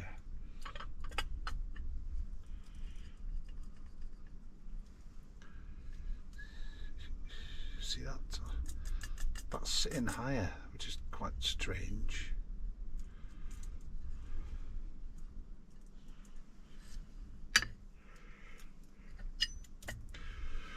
So what I really need is a piece of piano wire,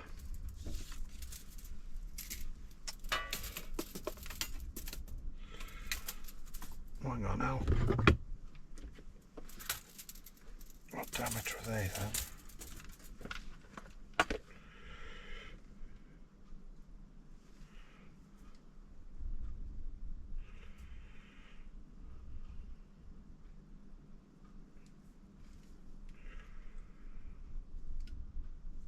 .9, so they're .9.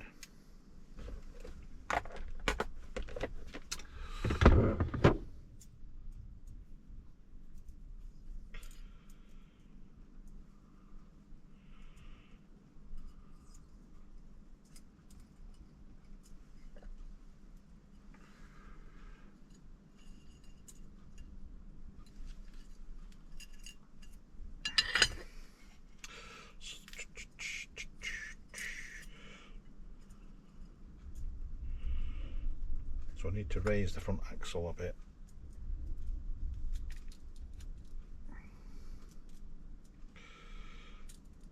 This has got six sides, so I'll just go one flat at a time,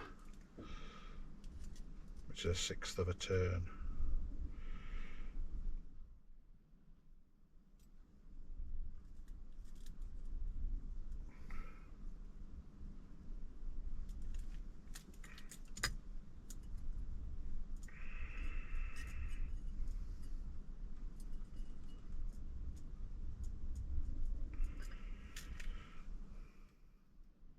Just raising it.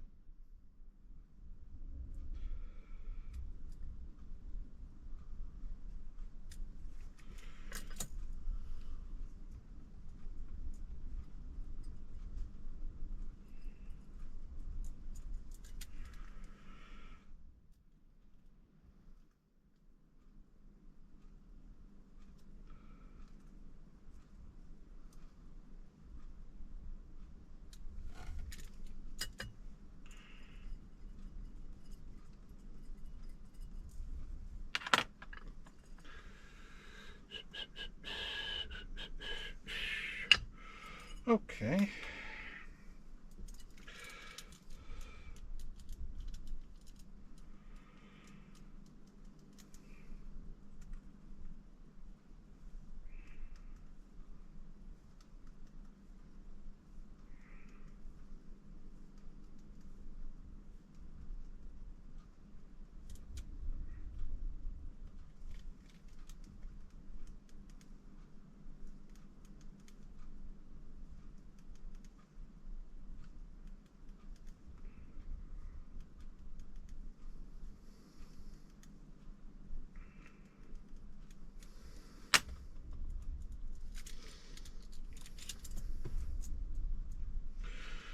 Right, we need to do something about the guide.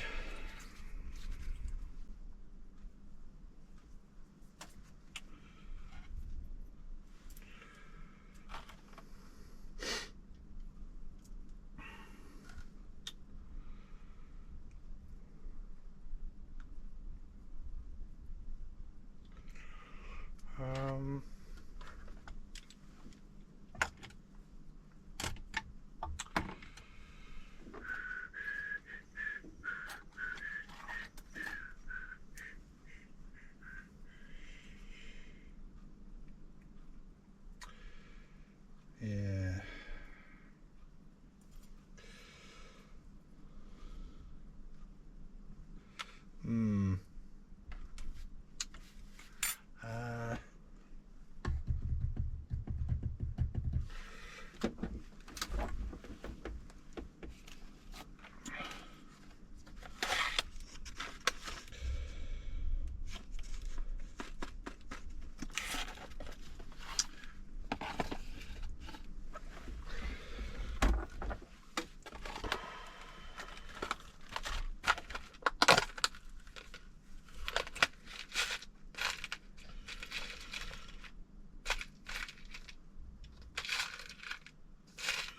I thought I had a load of spare ones.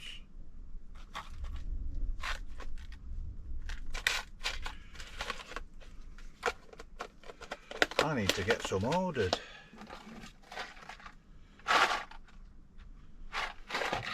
Because I don't have any.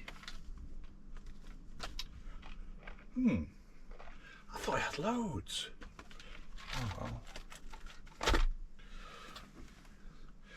Sorry to disappoint you, Kev, but you haven't.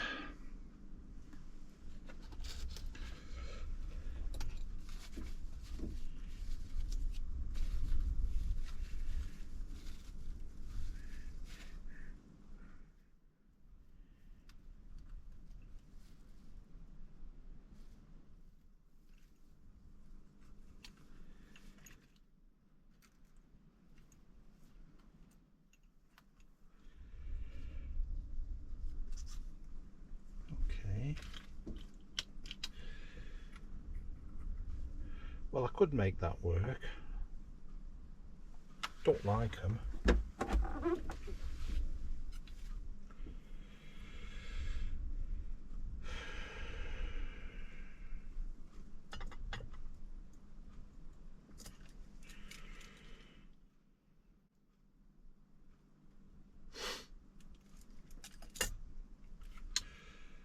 So what I could do,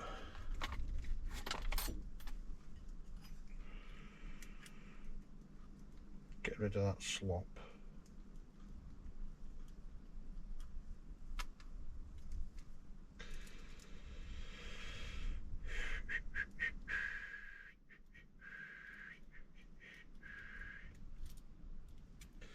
Right then.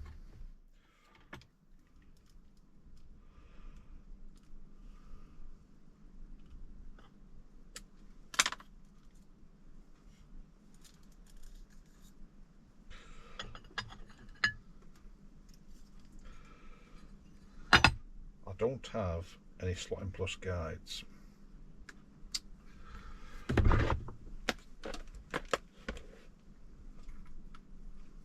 That's 3.6, here's a 3.8.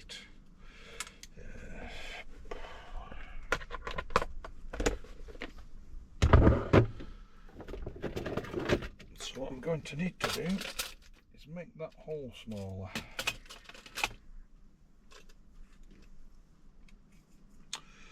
Need to get rid of that.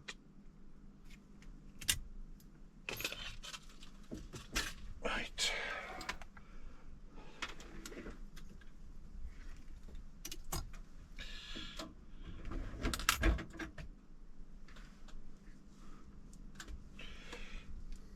So where my other vise comes in, tatty one, but this has got a V cut in, got a notch. Right.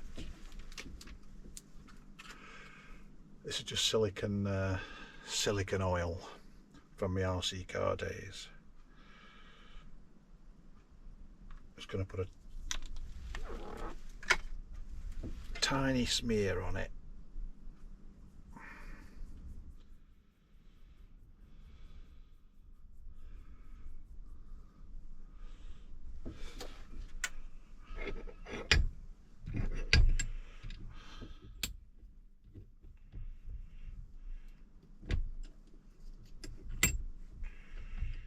I'll show you why in a sec.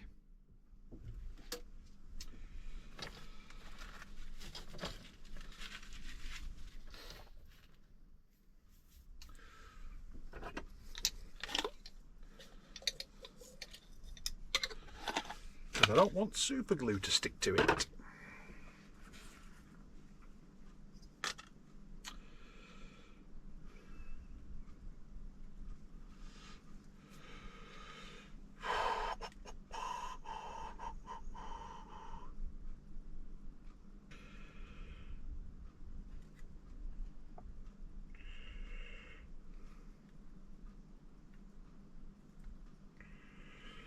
Right, this is where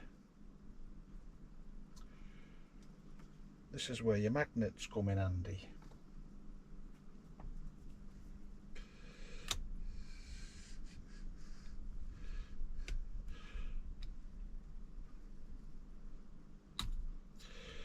Just want to pin the chassis down.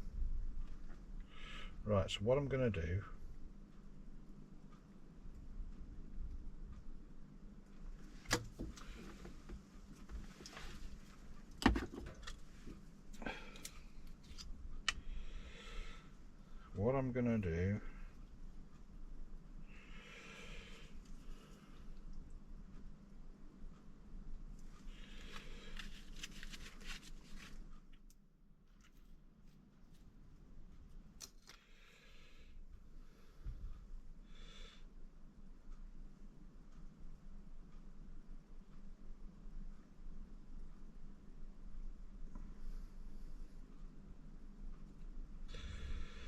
put super glue down there.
Let that set.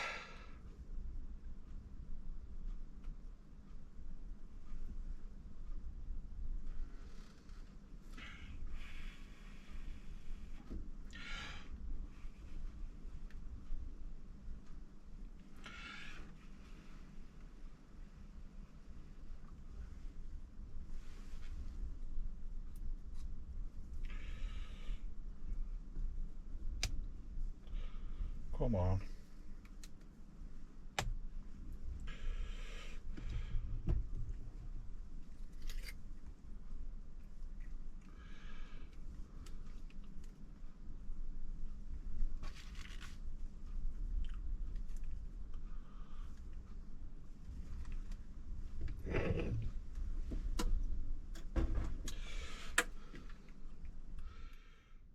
Da, da, da, da, da, da, da, da.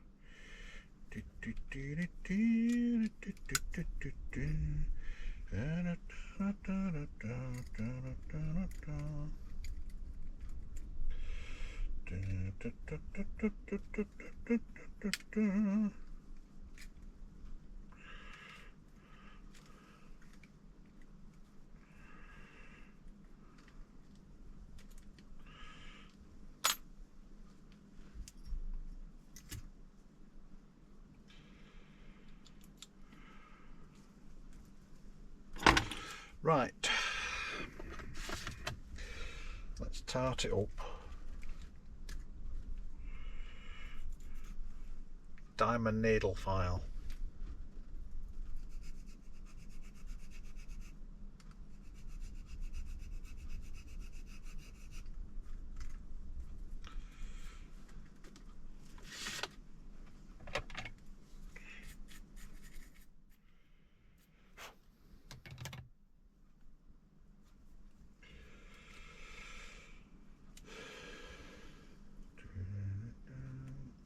I don't mind it being a little bit big because I can ease that out. Round diamond needle file.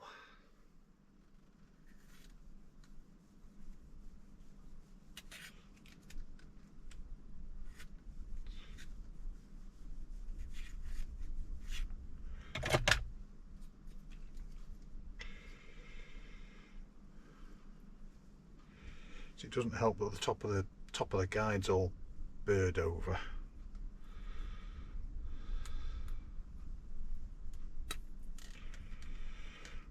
But that's certainly not sloppy anymore. Just a wee bit tight. Yeah, so that's why I put oil on the drill. It stops the super glue sticking to it.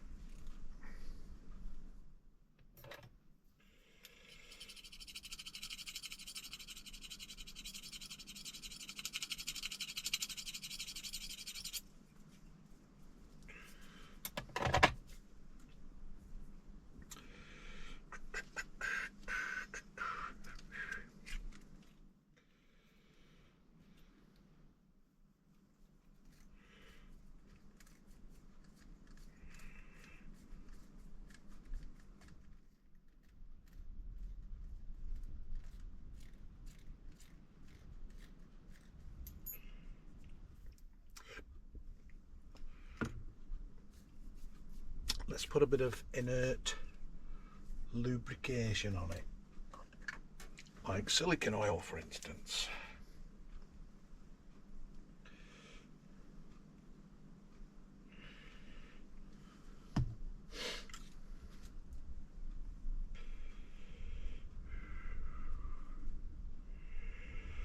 Da da da da da dee dee dee dee. Da da da da da da.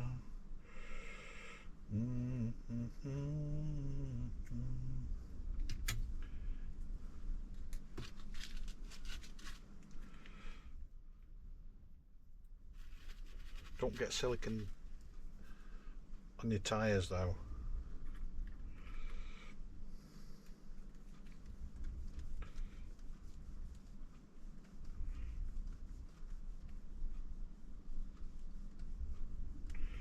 Just needs a thou.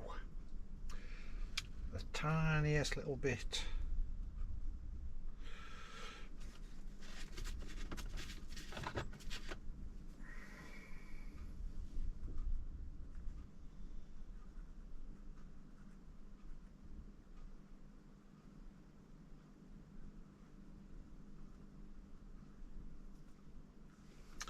Just trying to take the top corner off this.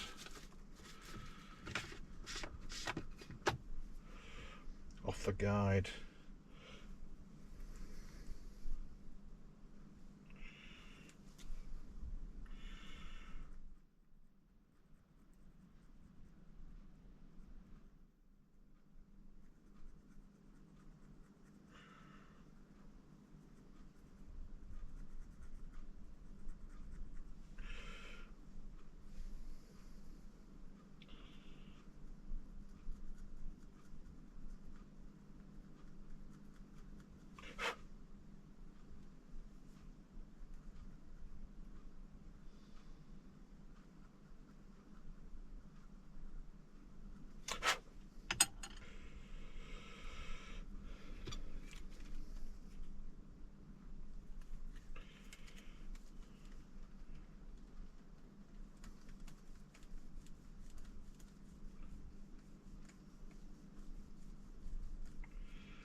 do with another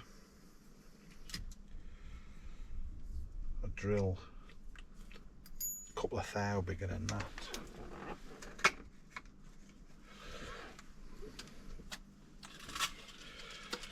But the next one's 3.9, that's too much.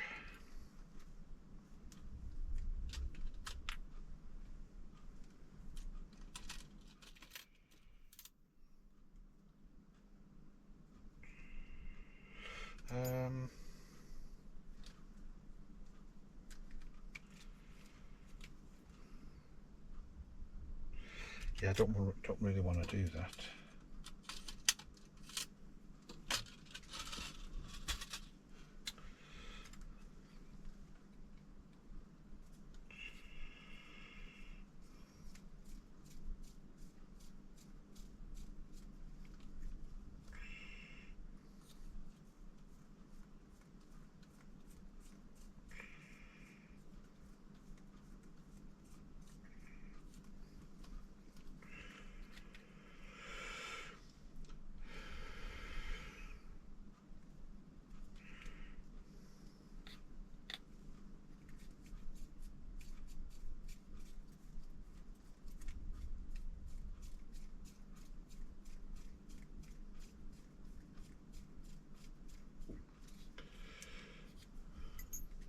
See, with the Slotting Plus guides, they're 3.6. These are nearly 3.8, the hole diameter. So that does the job normally, that round file. But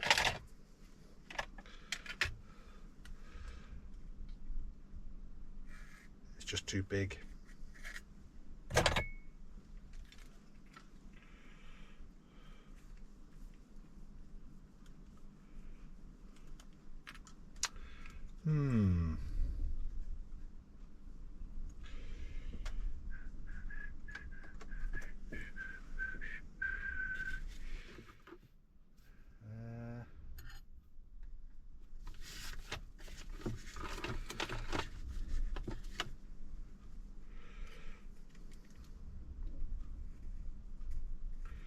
Oh, that one might do the job. Tell you what we can do.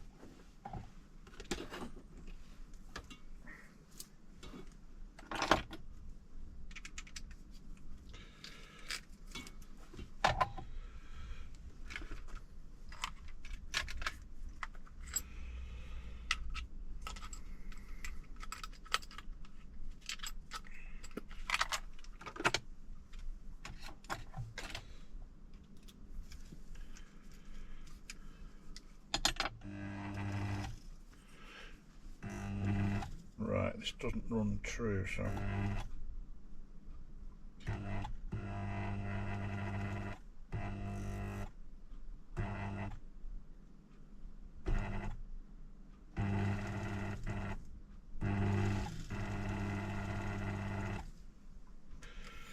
I'm going to try gently so make sure it's square.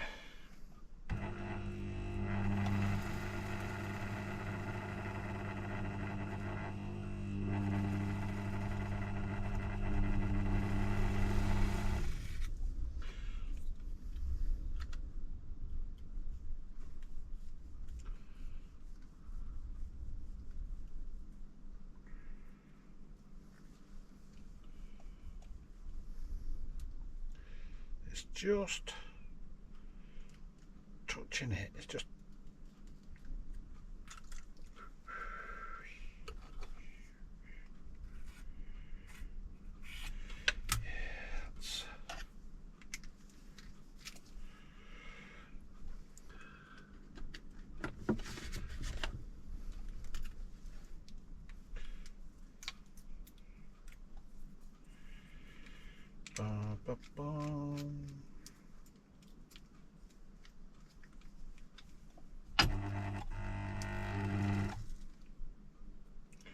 right, let's get. I don't want to use the sharp edge.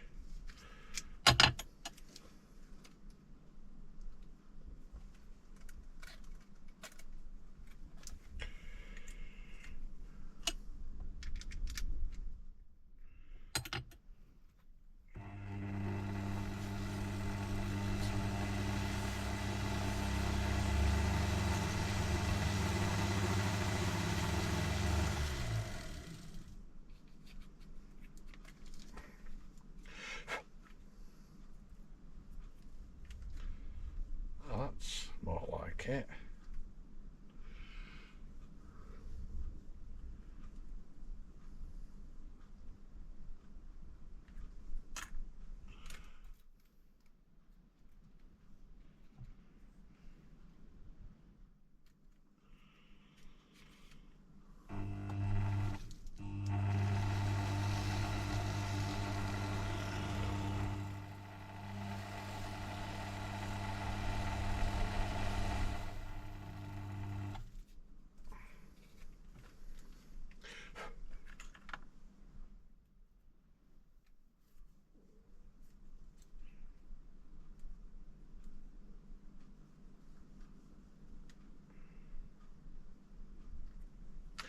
If I polish any more, it'll be loose.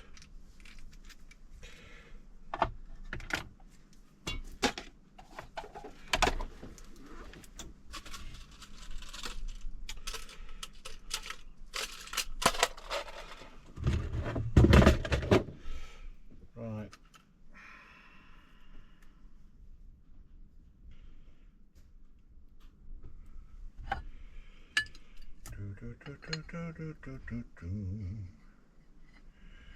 Let's put the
so you could replace that with a piece of brass.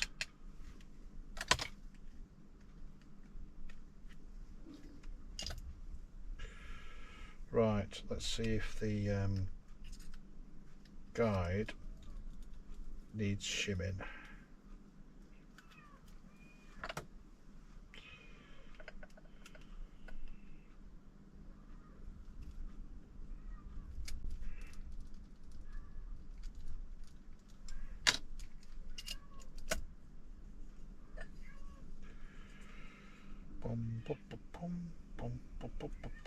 It's alright, that.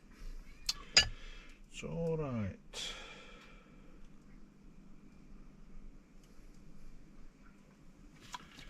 Dun dun dun dun dun dun dun dun.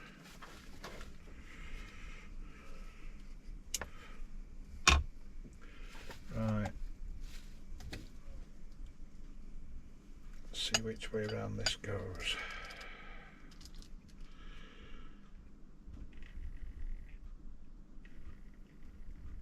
So positive that side, positive at the back.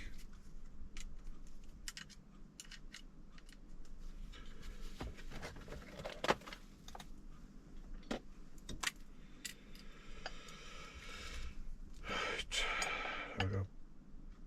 Plus, and the motor spins that way.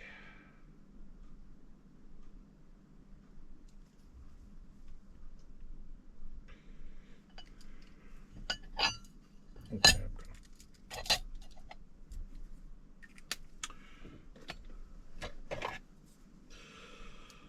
so we want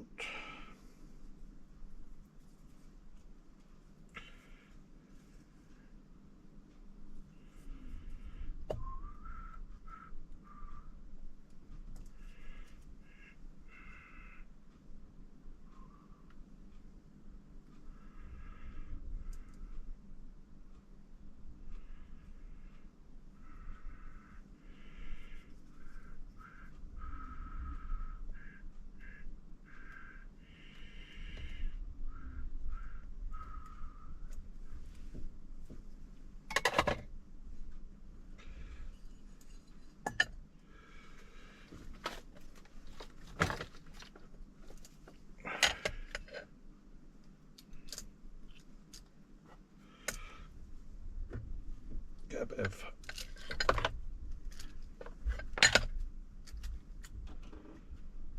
lube.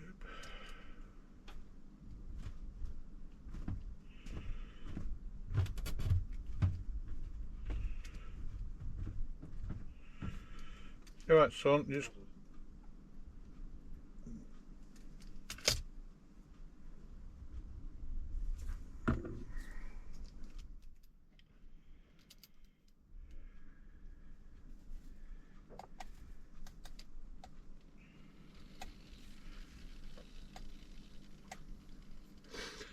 right. So let's see what that goes down to.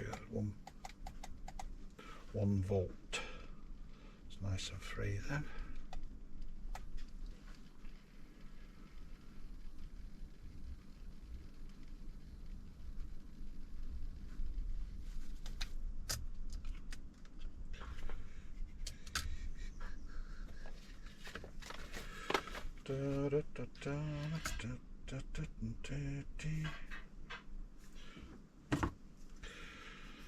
Right, the end is nigh. There's the end there.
Yep, still 10 mil.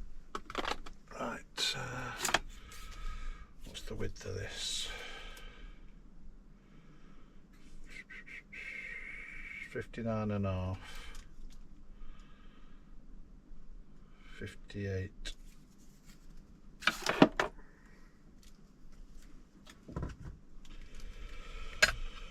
Right.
Beneath my feet begin to crumble.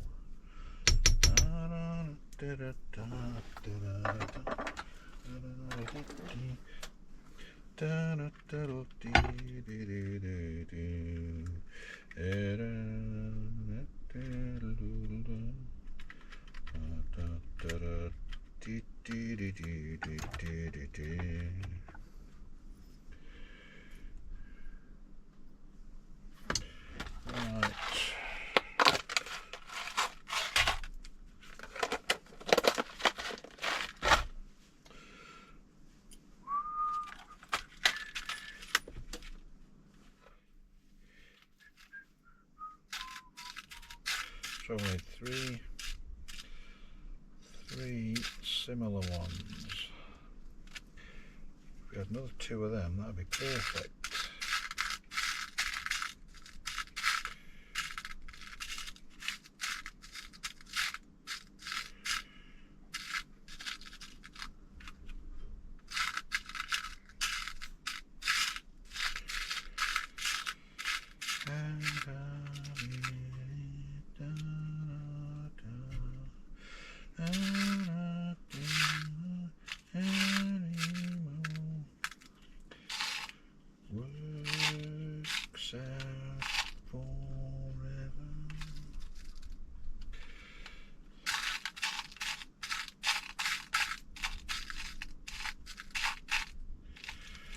Right.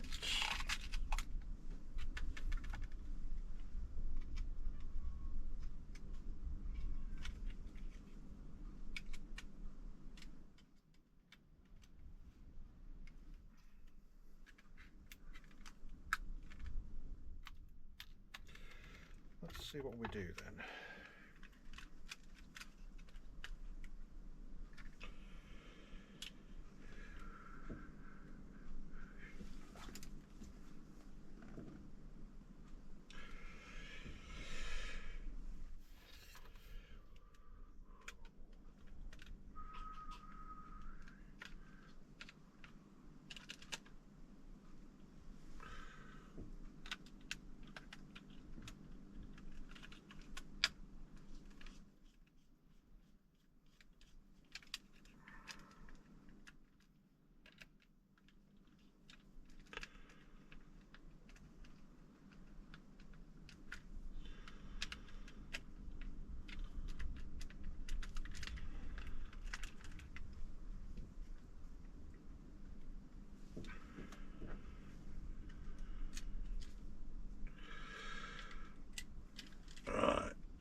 Right, let's make these holes a bit bigger, shall we?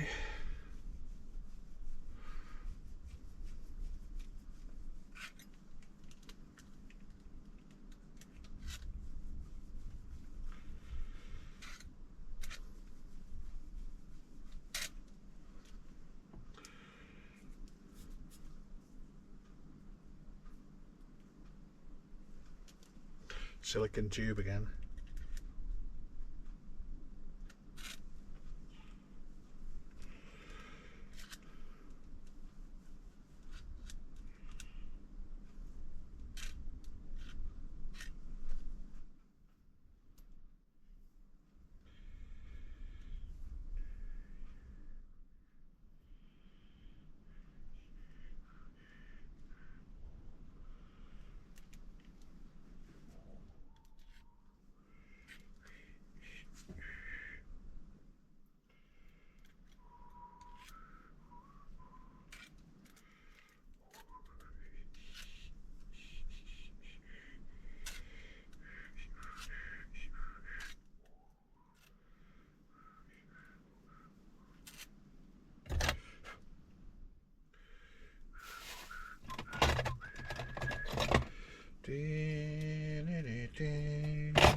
Right.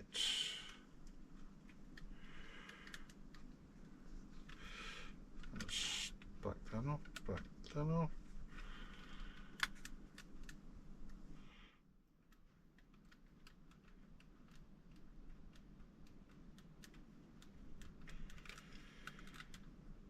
Right.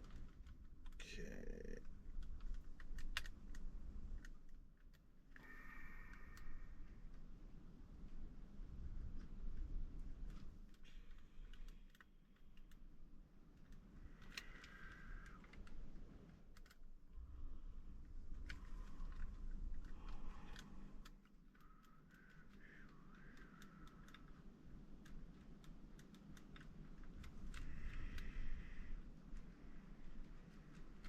Right, let's have a look.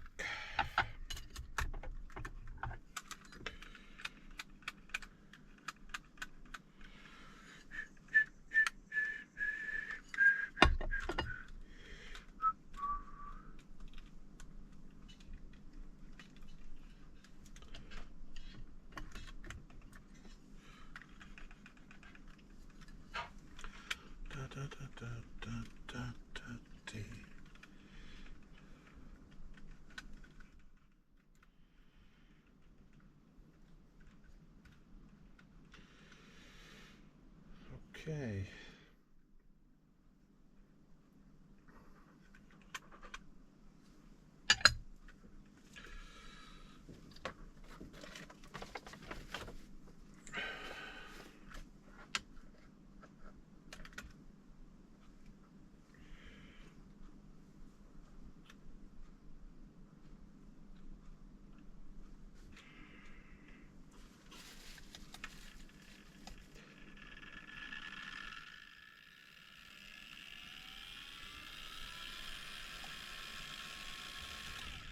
Nice one.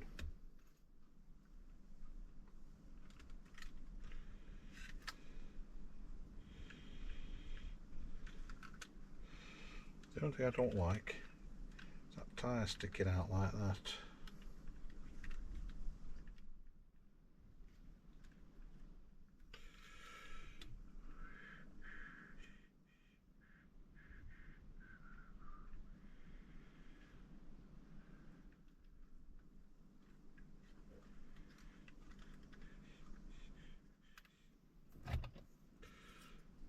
don't think you can do anything about.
Yes, can't do anything about that with these wheels, unfortunately.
You can spend a lot of time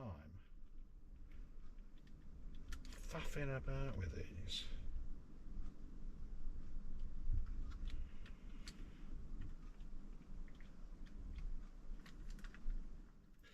Now,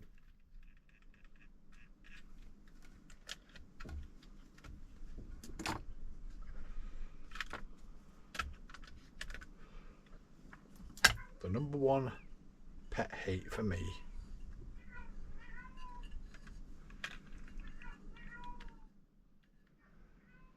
is tyres sticking outside the body shell in by an obvious amount.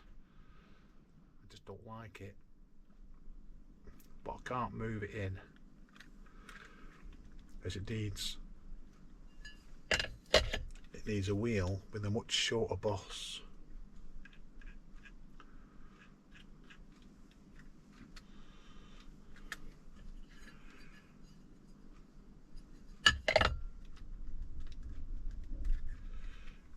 Not my car, but if it was my car, I'd do something. I'd do something with that.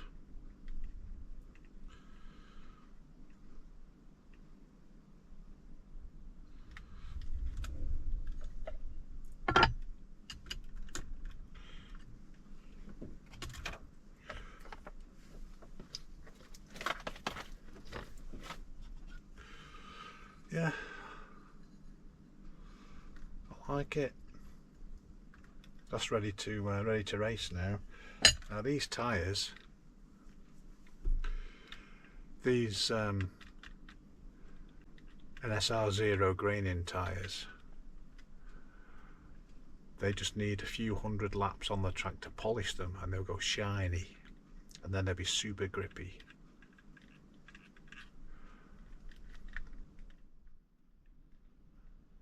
And you can actually put a bit of oil treatment on them. They are really, really good tyres.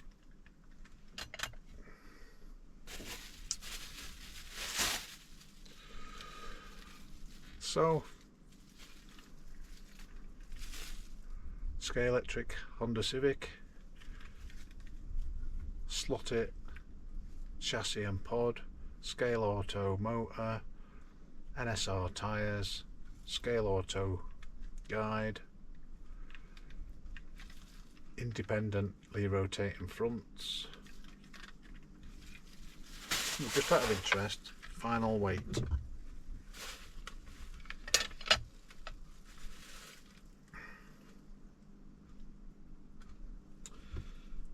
98.7. Perfect.